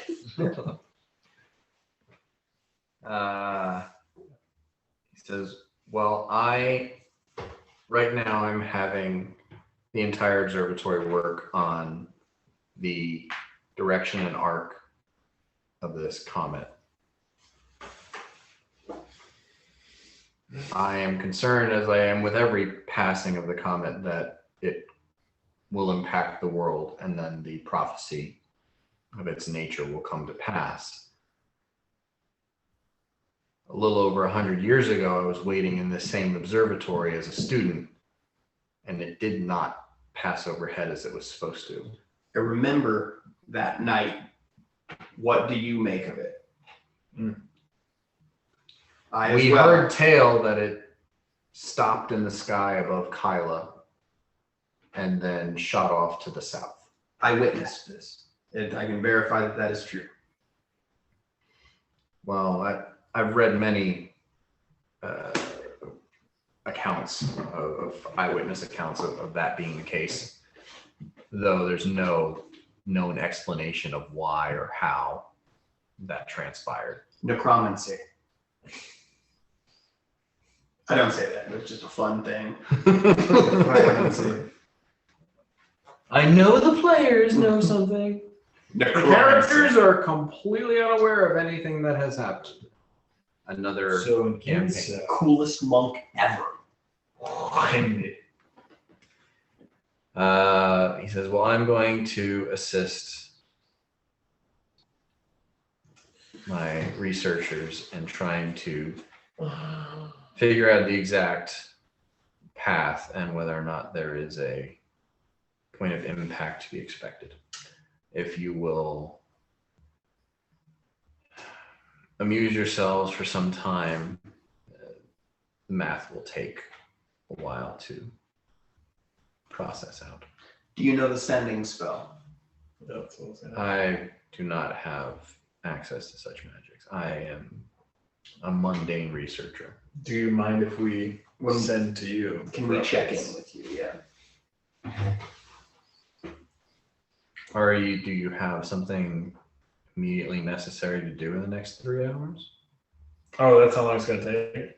We just hang out in the mansion. The way he's talking, I thought he was gonna be like, oh, like weeks, months. You know, when like NASA's like, we have news, and then like 6 weeks later, they're like, that star is bigger. But Only have a week. this fine man said that his family is in danger, and I wouldn't tell you to wait. I understand this is of dire importance. It is just it's extremely boring and mundane. Lots of math and drawing with protractors and what have you. That would be. I clapped Uhtred. Probably seem like several weeks to some of you. Yeah, I clapped Uhtred on the back, and I was like, well, I'll leave you with our best mathematician. He's the smartest of us all. But the rest of you will retire for AO. Uhtred, stay behind. I actually request I will remain wordless unless I am asked a question, and I promise him, but I would like to just observe what they're doing. Okay. Uhtred, do you want to try to help out with this effort? Sure. Okay. Check out the big brain. He's got a pretty high intelligence score, especially now that Jakub's gone. He's pretty fucking smart. He's the smartest one Jakub's gone. Aren't you guys tied? Are we tied? I'm a 12. Oh no, I'm a 16 now. Oh, so you're smarter than him. I'm not gonna tell him that because I'm smarter. Smarter than me. Yeah, that's because I'm wearing a special headband that makes me smarter than you. Yeah. I'm 14. I'm a 14. I'm just as smart as Uhtred. Woohoo! I'm going to drink I'm the it. youngest member of the party. Yeah, fourth pretty dumb. Okay. All right. Well, So you haven't changed. You're just the most Uhtred, charismatic. you're kind of catching a lot of this on the periphery, while you're able to kind of keep up logic wise. You don't have the training, you don't have the mathematics experience that these people do. So what they're doing is kind of a mystery to you when they get into some of the like calculus and trigonometry of celestial bodies in motion and gravitational pulls and all that other bullshit. Then they both pull out a map of the surface of this planet and start trying to figure out where on this planet it's going to hit. Yeah. And all of a sudden, Uhtred's knowledge of geography is extremely fucking useful. All right. That's what I'm saying, dude. Well, you go get him ale. Oh, I'm good. Yeah, I'm getting the mail, so he's got a +10. I'm just gonna say, as a geographer by profession, this is the best role play I've ever seen. It's going to be an 18. Is that counting the plus 10 from? It's going to be a 28. Okay. That's huge. All right. Bread on bread. So after probably about 2.5 hours, are you passing out this beer to all the researchers? Oh yeah, that's for Yanni. So. And I'm trying to quickly Is- explain, like, we're not getting drunk. This is a thing. Right. So yeah, like Yeah. there's a what? It's Baiju this time. So like a quick shot. So like yeah, there's some hesitation, and there's everyone's not thrilled, but eventually they do like, okay, well if this is gonna help, it does. What he projected to be like 3 to 4 hours worth of work turns into 2.5. There is one researcher who just like goes back and gets shit faced because it is still an alcoholic beverage. Well- You only need one drink, but he just That guy's got his own shit. that guy's got his own problems. That's But yeah, he's just over there, in the corner, kind of muttering to himself, as many digits into pi as he can remember. But after like 2.5 hours, the professor is laying out this geographical map of basically the southern hemisphere of the planet, and there's a line drawn across it that does pass directly over Yelverun, which is where Yanni's family lives. And then very near, not far from Kyla, very close to Solomon, but then it continues passing southward, and it looks like the point of impact is going to be nearly at the South Pole. Ooh. Where's Yanni's family? Yelverun. Yes, they're in Yeldrum. So It's not gonna go south, probably like over Kyla, and then Cass, and then down to the South Pole. So what's gonna make them travel to the South Pole? No. He also says that it looks like the impact will happen in 4 days. It'll be 2 days short of the prediction of Yanni's family dying. We have to stop a comet in 4 days. Hold on. So we haven't yet encountered a baby avatar prediction that was false. Yeah. Right? That's the signal that it's going to happen in 7 days. I don't think there's any reason for us to believe now that they are going to die because of the impact of the comet. Unless it takes 2 days for the, just as like if we had a comet that was, or we had something hit that was just as bad as the extinction of the dinosaurs, it may take 48 hours for that effect to envelop the globe. But we have no reason as of now to believe that it's a direct result of the impact of the comet that his family dies. I mean, I think it is. It very well might Just by what be. you said, right? If the comet hits in 4 days and takes X amount of time for like the damage to spread around the world, that's a week of bad. Like, We're going to stop a comet. I guess Yeah. the same thing we stop everything, Uhtred, with a big cleave. that would be really cool. Yeah, just cleave it in two. Noya Hakase says,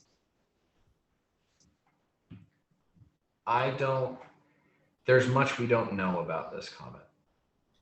Any attempt to use divination magic on it in the history of its study has failed. Yeah, we've experienced that. There is some sort of protection that it cannot be scryed upon. Questions asked of even divine conduits always fail. From the times that it has passed overhead and passing through the atmosphere,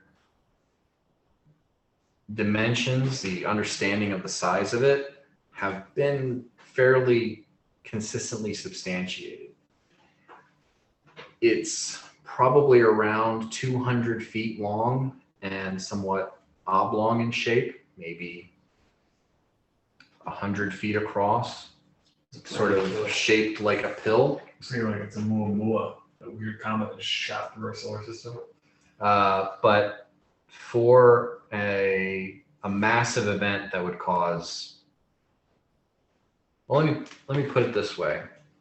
For something that would destroy all life on this planet, it would have to be half the size of Gation Isle. Yeah, it'd be so much bigger. For something that would cause devastation on our own continent, it would have to be about the size of a mountain. This comet is the size of a small castle. But it has magical properties, you know, because it defies the laws of gravity and it can't be divined upon. And it's been circling, so like it doesn't just come in and then catch that gravitational arc and go back out. Right. It comes in and does a circle and then it goes back out. Yeah. So like that to me tells me it's observing. Yeah. And going away until some condition is met. It's So intelligente. yeah, so some condition was met like 100-ish years ago. And it tried then and was repelled. And now it's coming back because it's going to, so I don't know, like I'm going to destroy this planet when X amount of people live on it. I'm going to destroy this planet when X amount of magical energy is present. But it sounds like we've got 2 days after it lands before there's some sort of cataclysmic event, right? Does that mean that we just go to the South Pole and wait for that shit to fucking hit land? I think we have time to gather more information. We know it almost hit Kyla, which oddly enough, that's where all of us are from, except for Yanni. Like there could be information. I think there's more information we could gather. It usually only passes through the upper atmosphere. For it to impact, it's going to have to come deep into the atmosphere, into a much thicker density of air. I don't know if you all understand this, but if you're saying that there is a family in Yeldarim that is likely to die, I might be inclined to think that part of the comet's going to break off, and that it would be a very odd portent to say that one person's family is going to die 7 days if something that lands in the South Pole is going to make its way all the way halfway across the continent to get to one family in 2 days. Yeah. I think that once it's close enough, me and Uhtred fucking teleport to the surface of the comet and he cleaves it in half. I mean, we all do. That's our very, very dumb. We have no plan. But I think we should definitely, and I said this to Yanni, I think we should definitely evacuate the city of Yeldarim. Because this thing, even if it's the size of a castle, I mean, and I look at the antenna, I'm like, you're talking about a castle moving at unfathomable speeds. I imagine it's creating tons of heat, tons of force as it's moving by. Like it's not just gonna be Yanni's family. It's at risk. Yep. But then again, goes back to we haven't yet encountered a portent of the avatar of baby to not be utterly fucking true. So the concern is, right, like, okay, we evacuate the city of Yeldarim, and then, the whole point is that it finds them wherever they are. Maybe, but I mean, also it said like within one. Yeah, I see your point because the avatar of baby said like Uhtred, or I mean, they said like your mother's still alive. They said exactly where like my family's shame was and everything. Like it's all been exactly true. So your point is like it's Greek tragedy. It's gonna play out no matter what.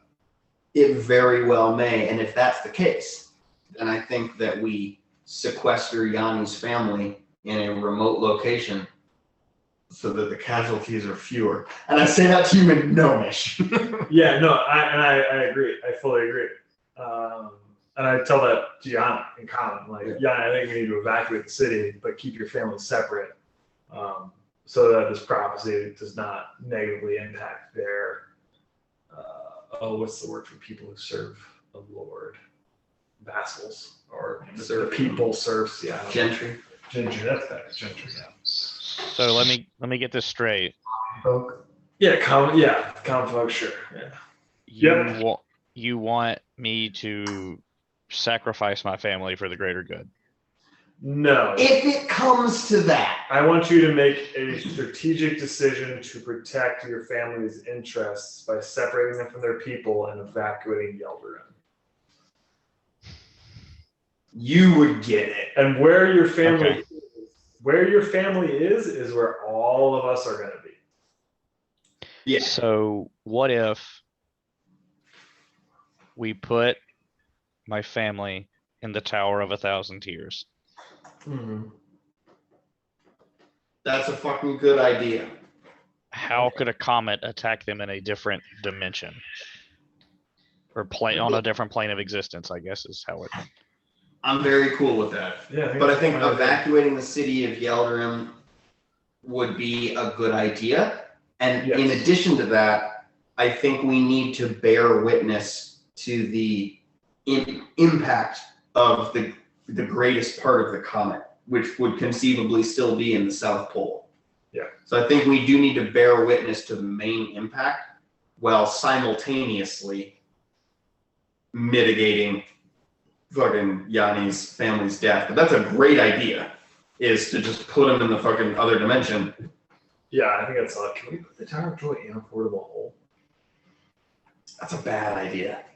No, I think you can put a dimension in another dimension. You can't open up, for example, I don't think you can open up like a, oh gosh, there's something that I'm thinking about as far as like create pit. You can't create a pit in another pit. Yeah.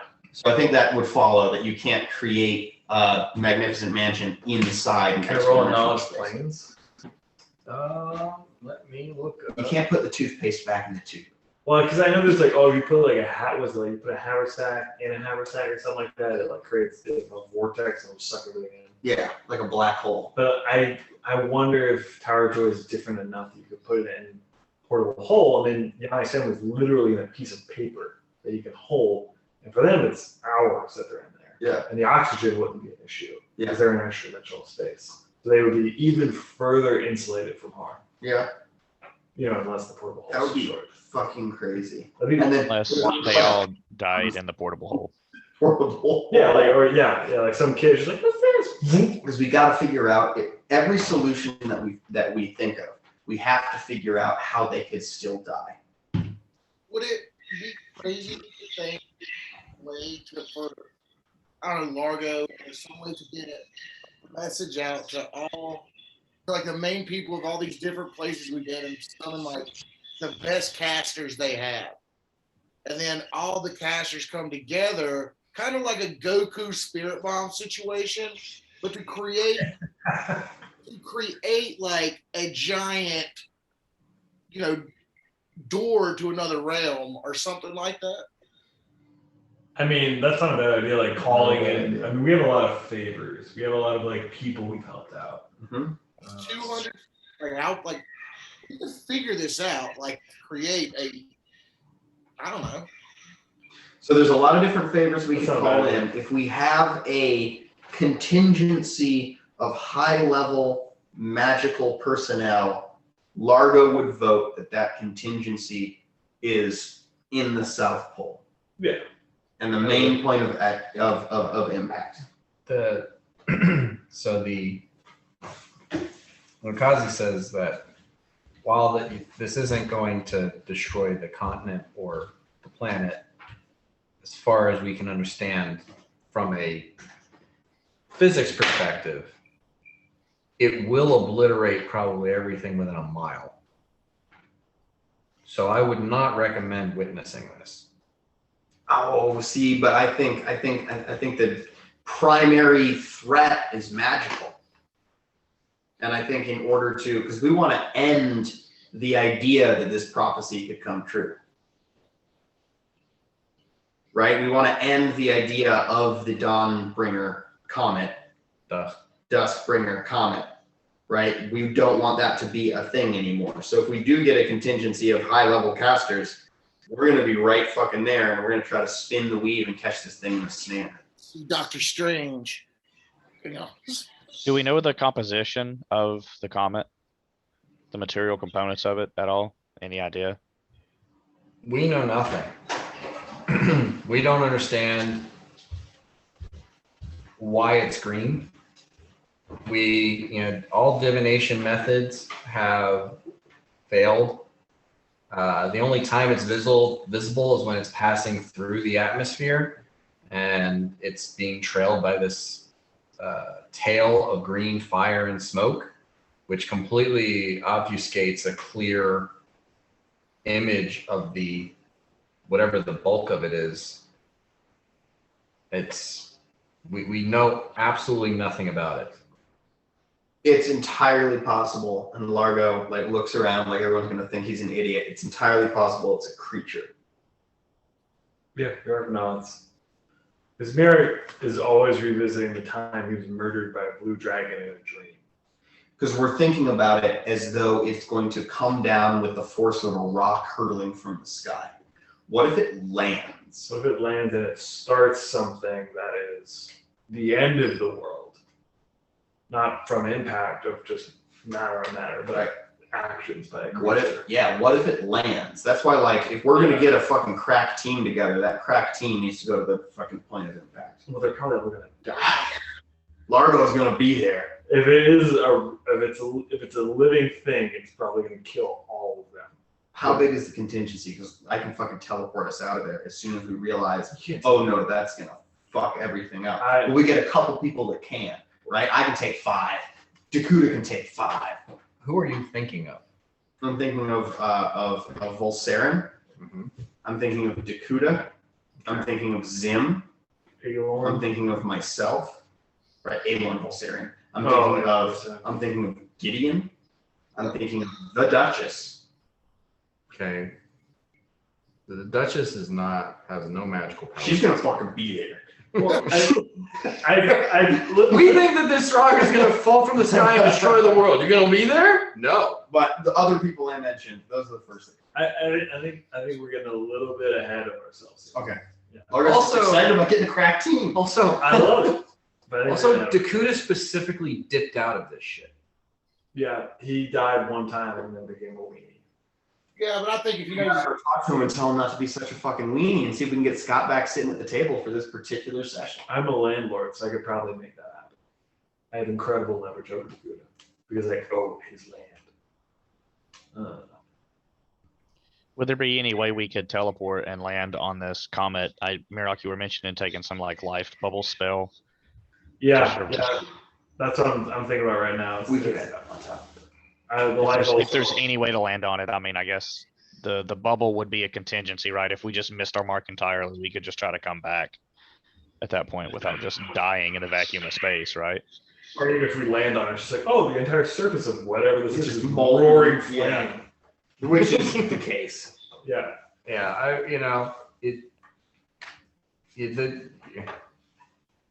I just love the idea of fucking landing on it. Yeah, Hakase is basically this thing is, every time we see it, it is blazing with fire and moving at hundreds of miles per hour. So landing on top of it, especially the size it is, it would have no gravity.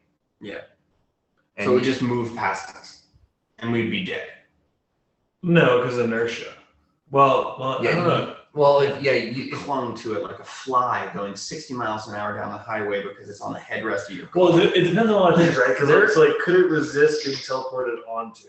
And then, if you successfully teleport onto it, do we automatically match its inertia that it's moving at because we're on it, or do we bring our own inertia as we land on it and then we just shoot Are we off? Are we in the general vicinity and then all of a sudden we become separate as soon as we touch it? Yeah, basically. And are you separate from it? Are you separate? Are you separate from it before you're incinerated by it? If somehow Uhtred reaches down and grabs a hold, is he going to stay on it, or is his arms just going to get ripped off? We need to match its speed. How do we match Well, its speed? No, again, we're putting the caboose before the train here. Yeah. We need to protect Yanni's family. Yeah. We need to protect the citizens of Yeldarum. And then South Pole, yes. So, okay, what are the conditions? What are the conditions that we propose to protect his family?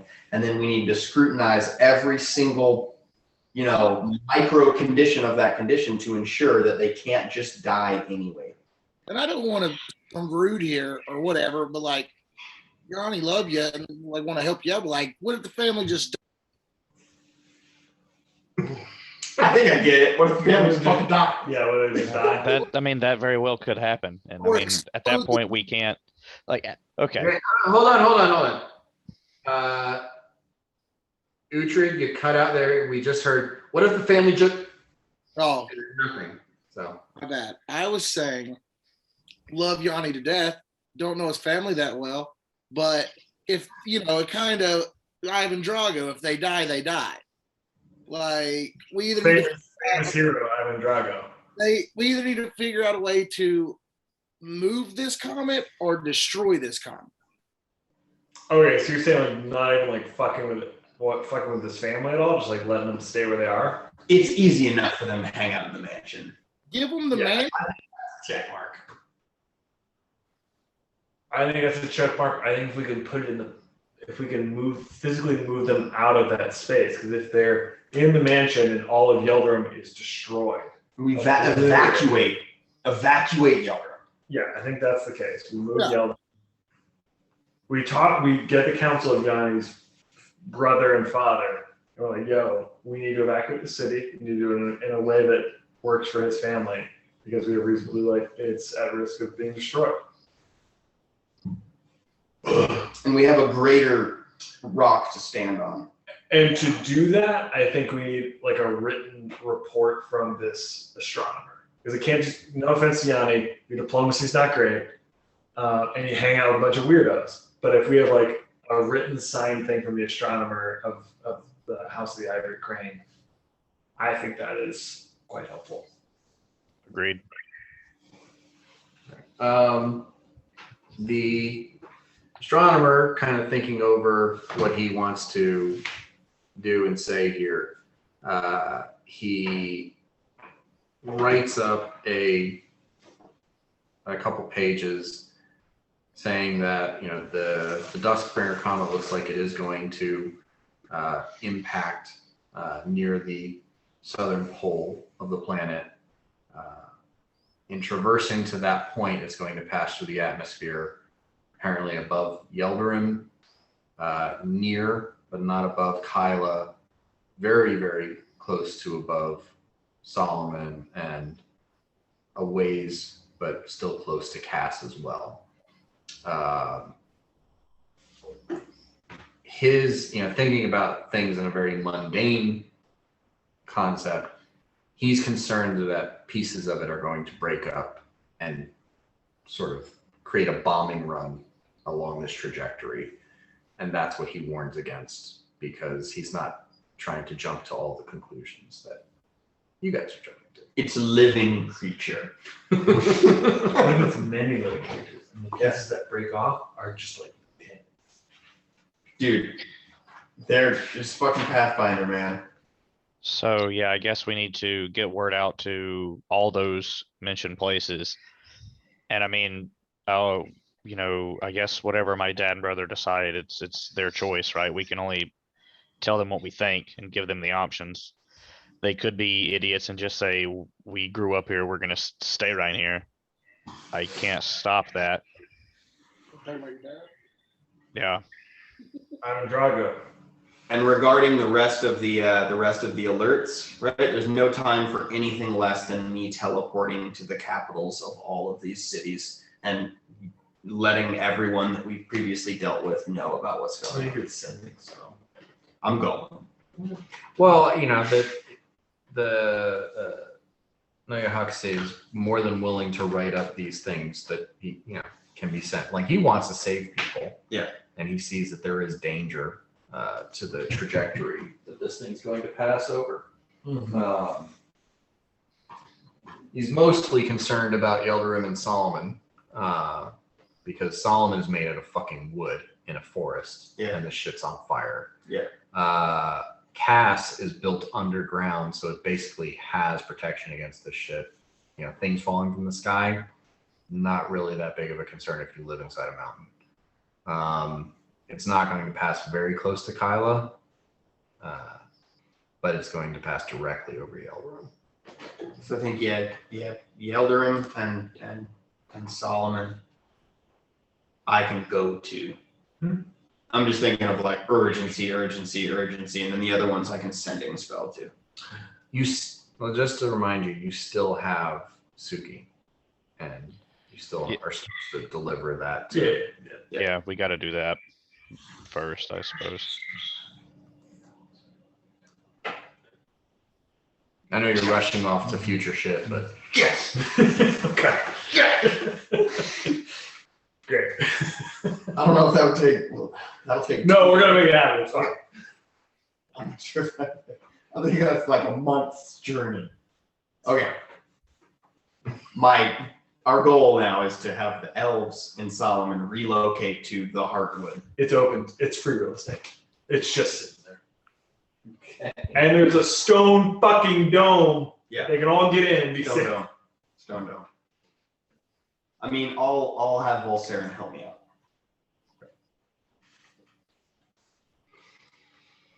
all right. So the astronomer professor starts writing up these very officious looking documents. I feel like this is a good time for Mirok to. Yeah. Okay, I quietly go. Excuse me. I leave the room. The party tell you know. Oh, then you're going with the fucking positive. You're doing it right like, now. Oh, he's gonna go take a leak. You're doing it right and now. And I just go downstairs, and I go outside. I'm just standing on this windswept cliff. Take out my portable hole and just rub against the wall and then drag out Jero and drag out Jero. And I just look around for a minute.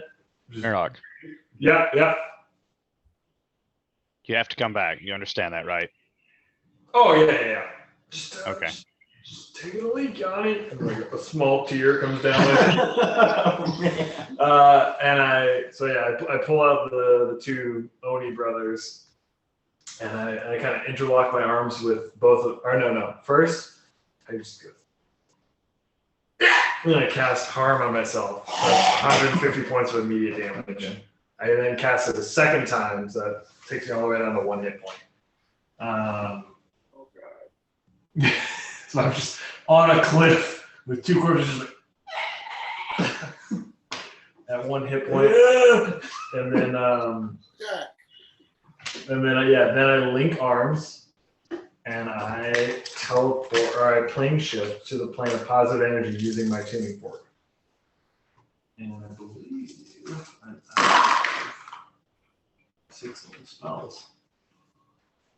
And meanwhile, just in the background, you just hear Largo. I know pieces, but I walk for my way. Time out to pass. Oh no.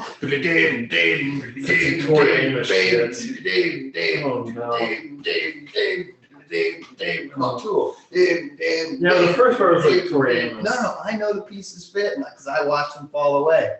Oh, okay.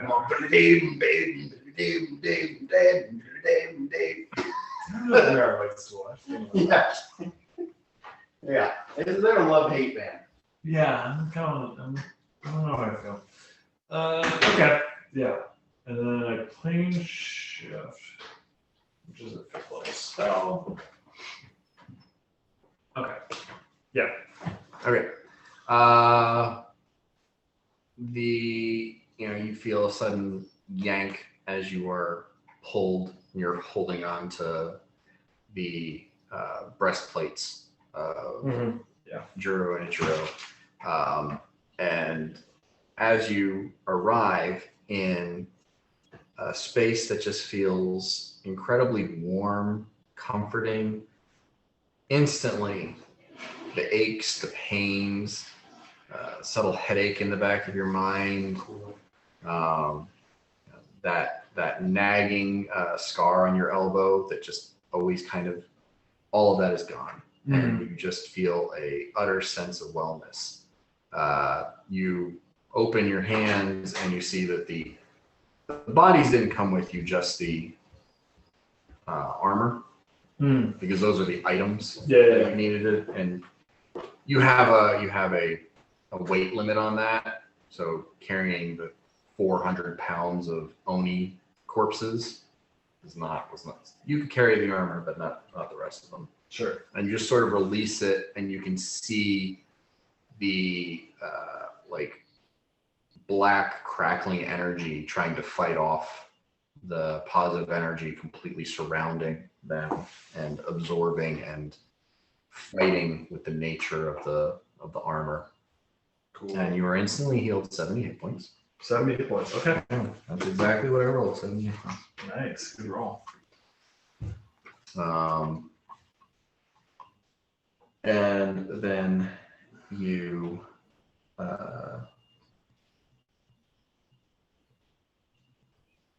and that's your first round in the plane of positive energy.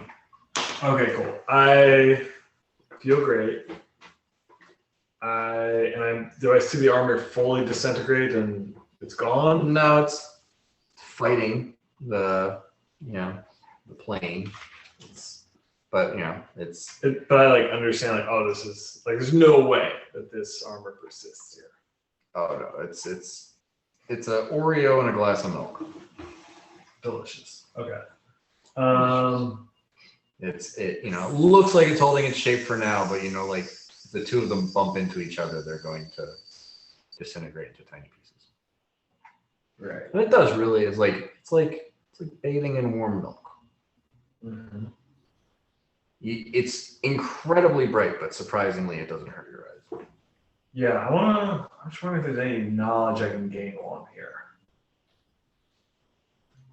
So what? You're going off script here.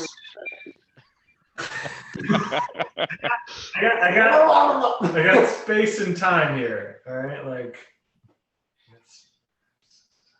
I'm gonna roll a knowledge points. Okay.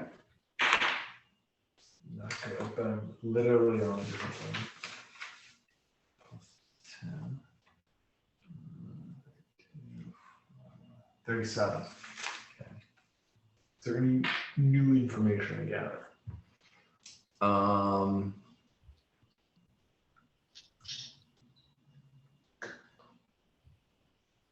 Trying to scrape together some additional benefit of being here for this moment. You're searching around, staring into this blind whiteness, which isn't drastically unusual for you. You're used to a very foggy vision of the world. Yeah. What is my life sense right in here? Give me a perception check. Perception check.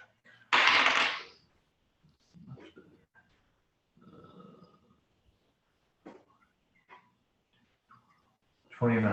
Okay. Yeah, your life sense is absolutely useless here. Everything is alive. Yep. Everything is life. Surprisingly, for the first and only time in your life, you see off in the distance. Okay, that's cool. Wow. You immediately surmise that the overwhelming positive energy has healed your vision, at least while you're here. Whoa. And you can see what you assume to be miles off, because you've never had to judge distance by sight, a sort of grayish dim patch in the blanket of white. And what you think might be some sort of structure or tower in this small space that exists amongst this massive flow of positive energy. And you know that even in all these planes, like you go to the plane of fire, 95% of it is just fire. But But there are pockets that, the city of Brass exists in the plane of fire, and it is a place where you can stand and breathe and do things. It's still really fucking hot, but mortals live there. And that there are also probably similar pockets on the positive energy plane. okay. And then you feel more of your wounds start to clear. Cool. And you take another.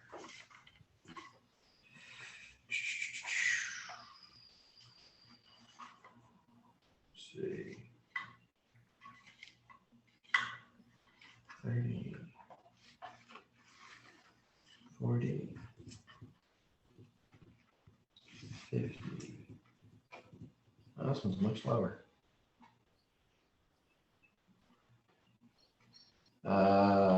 57 points of healing. Okay. And then on this round, I will. Are you full or above full? Oh, I'm nowhere near full. Okay. Yeah.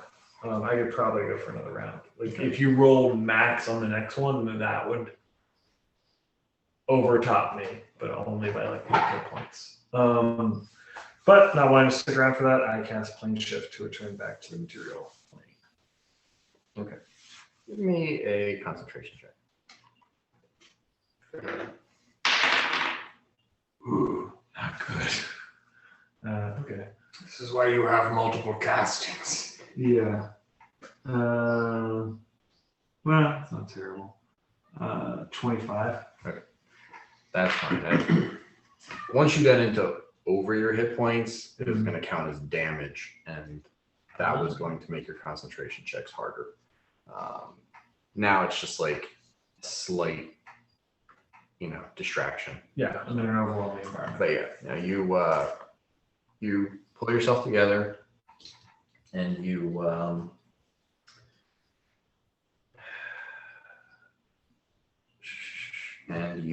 feel yourself being pulled away from this warmth, this comfort, and back into a cold, harsh reality.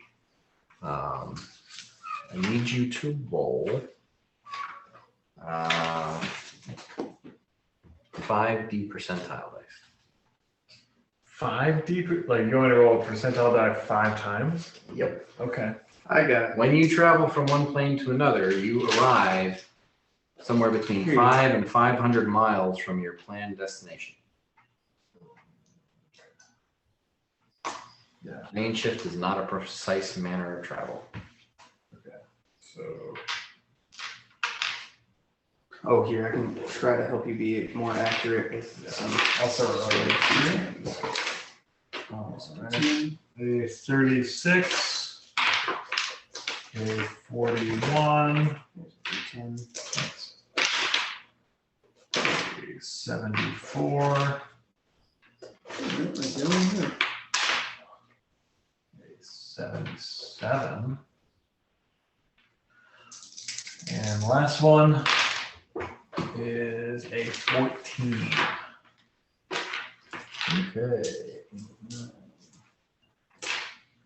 22, Oh god, I'm next to the ocean.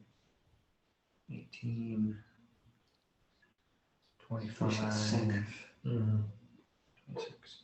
So you arrive 262 miles off. It's all right. You did the deed. Johnny's just hoping that you'll return soon. 262 miles. Roll a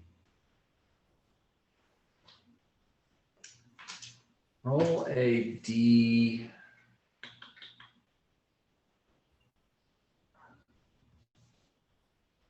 Roll D8. And then the number's going to be like directional. Yeah. Yeah. 7. Northwest? Northwest? By my judgment, it is directly east. Okay. All right.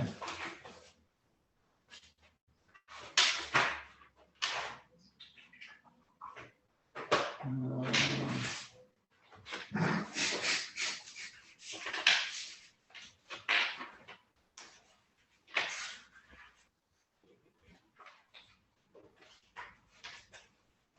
it is.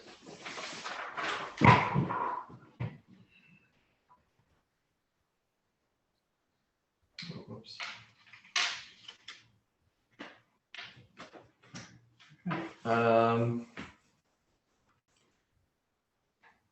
You land, and the first thing you sense is this sudden feeling of wetness. Mm.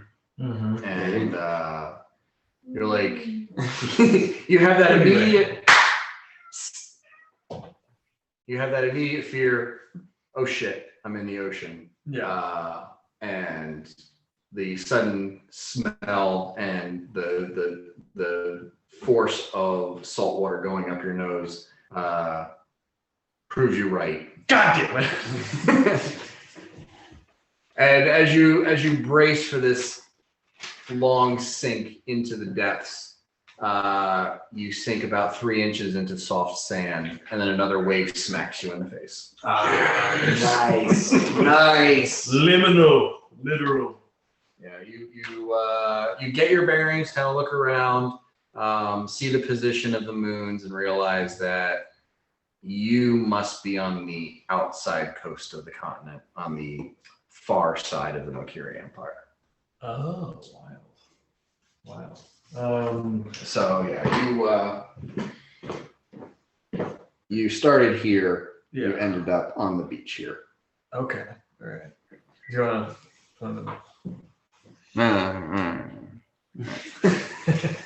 So this is where you guys are now. He went to the positive energy plane, and then he came back over here. You're probably about, 15, 20 feet from dry land.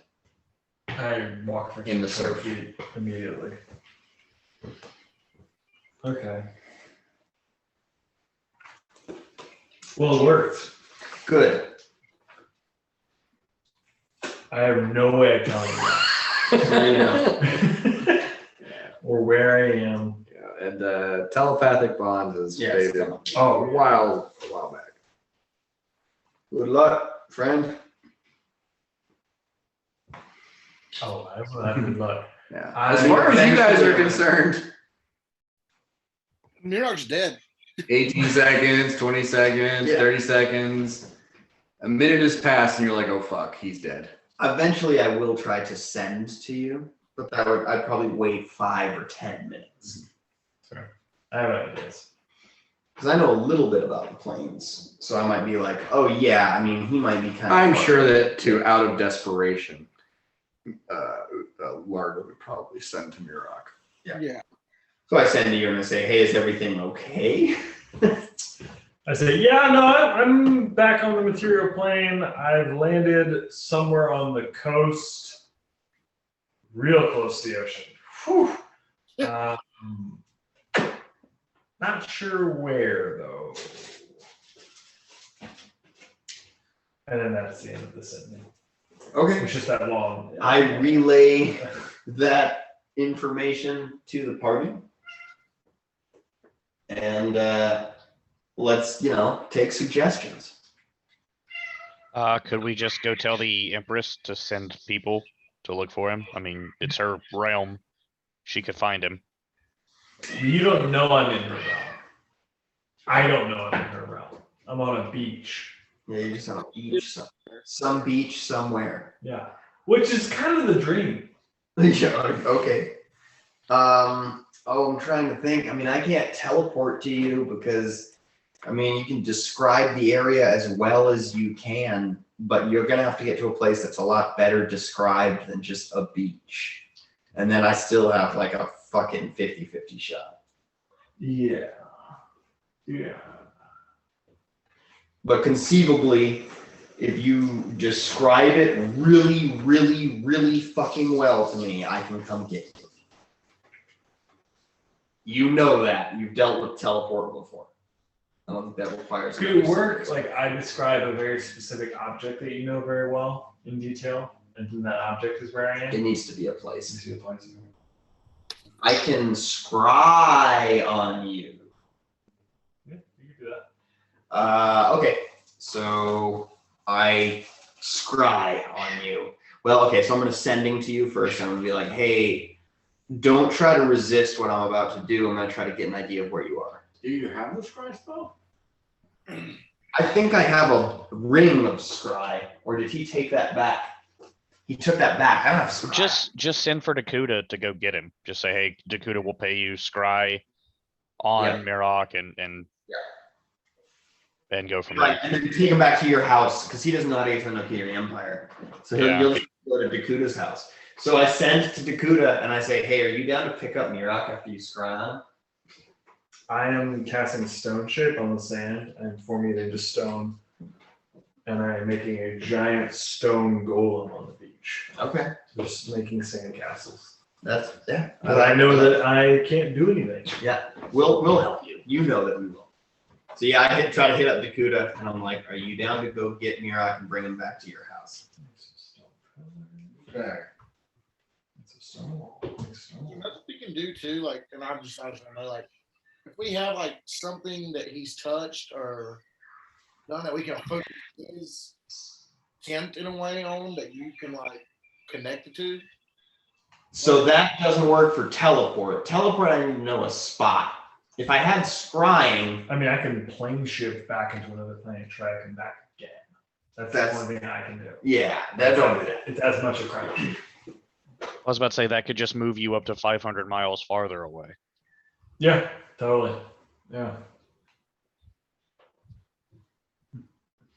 Yeah, pretty much everywhere you've ever been is about 500 miles, within 500 miles from a large body of deep water. It's a nightmare. There's the reason why they call them Gatian Isles. Yeah, I belong underground. Okay. So, yeah. Dakuta replies, scrying is 300 gold. Fuck this guy, man. Teleport is 500 gold. Mhm. I will give you a discount Damn right. and do both for 200. Is it? Do what for 200? Well, that sounds great. Yeah, 200 gold.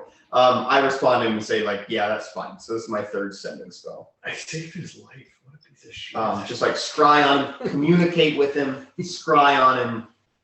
The Go life get he lost while going to get a fucking anvil for you. That was his choice. That was his independent, autonomous choice.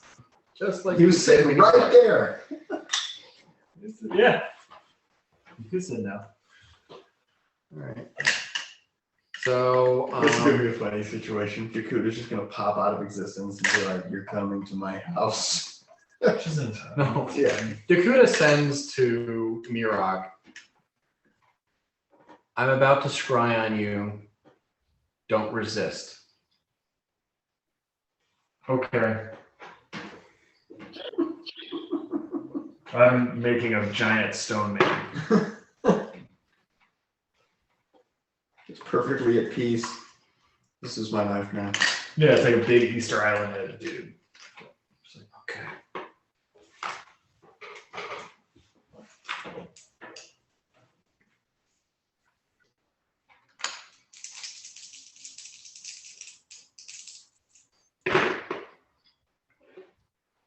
Okay. Dakuta appears in front of Mirok and says, this is basically the limit of how far I can teleport. That's good to know. And then I look up at this 30-foot stone man I've made, and I cast animate object, and he walks into the ocean. And I say, "You want to go?" Yep. Cool. Whoa.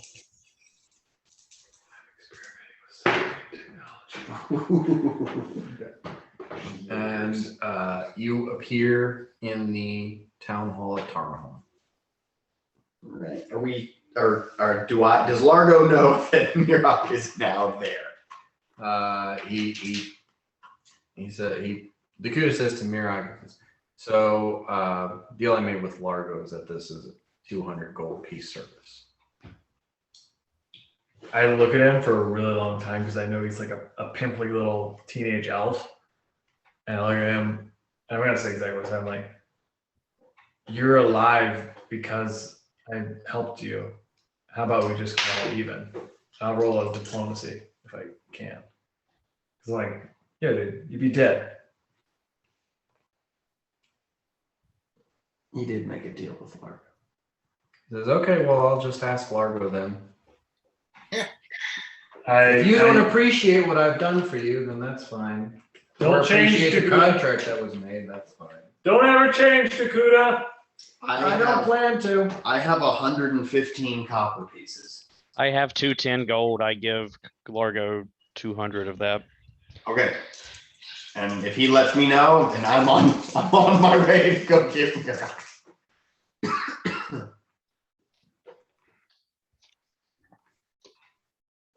I was using all of my 5th level. Yeah, you basically just like kind of hear Dakuda muttering under his breath, "Wake me up in the middle of the night." He has a Have lead on the light other room side in of the the middle of my fucking town. globe. Which he paid for. Yeah, Several hundred gold. that's his choice. He lives here. He engages with us on his decisions. I'm gonna pay him. No need to. I think he's a fucking huckster, dude. Yeah, of course he's a huckster, but that's what we've come to expect. So if I get, do I get word? Yeah, you hear Dakuda sends a sending to you and says, Mirok's been successfully returned home. He refuses to pay. It's kind of rude. Kind of rude. I say, did you expect any less? I'm on my way, money in hand. Kind of rude. 43. Okay. Yeah. So you easily get back to Tarnholm. Are you going by yourself? Yes. So Yanni and Uhtred and Bort are still back in Nokiri with Suki. And that's where I'm fucking taking you. Well, then hold on. Does that affect your stuff? Anything about feeble-mindedness? If you go somewhere else, is that No, it just happened. Okay. It's Yeah. instantaneous. Yeah. Just checking all the No, boxes. feel it. Yeah, feel it. It's happened and it is relatively permanent. As far as you Cannot ask- know, you are the only person you've ever met who could fix her. Cool. Largo, would it make sense to drop us off at the Empress on the way? I'm already gone.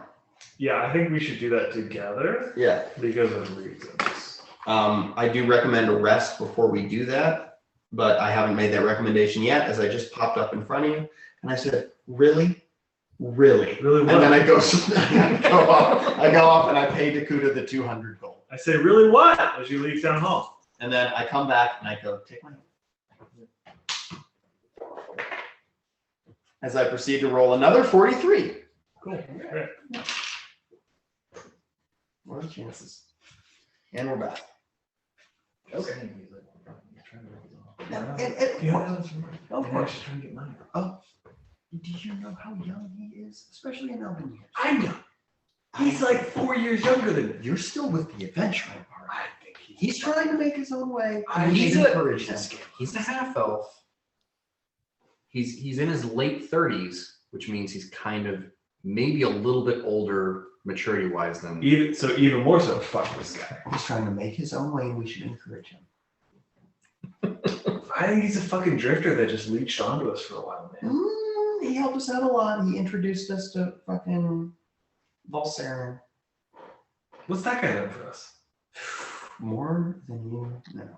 I say that as I just as I give you like a huff off.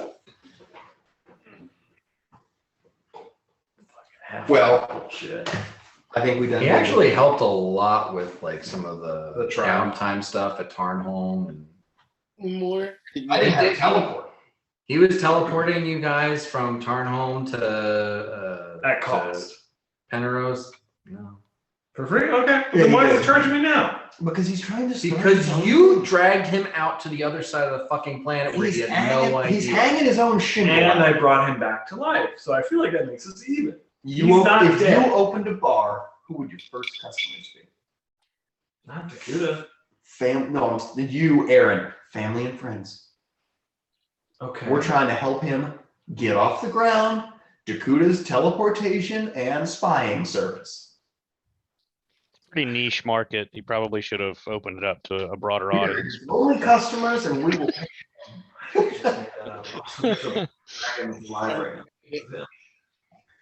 That is very much his fault. Yeah.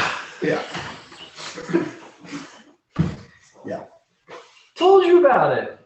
That's why she's alive! You told everyone. Mirac's got she's a Dakota. Okay. When you guys get back, I say, hey, did you guys tell Dakota that I said hi? She's like, oh, you told him. Bye. And we were like, oh, maybe you should have just. Oh, You could have man. told us and then we would have killed her. But he's like, hey, she's alive. What should I do? We're like, kill her.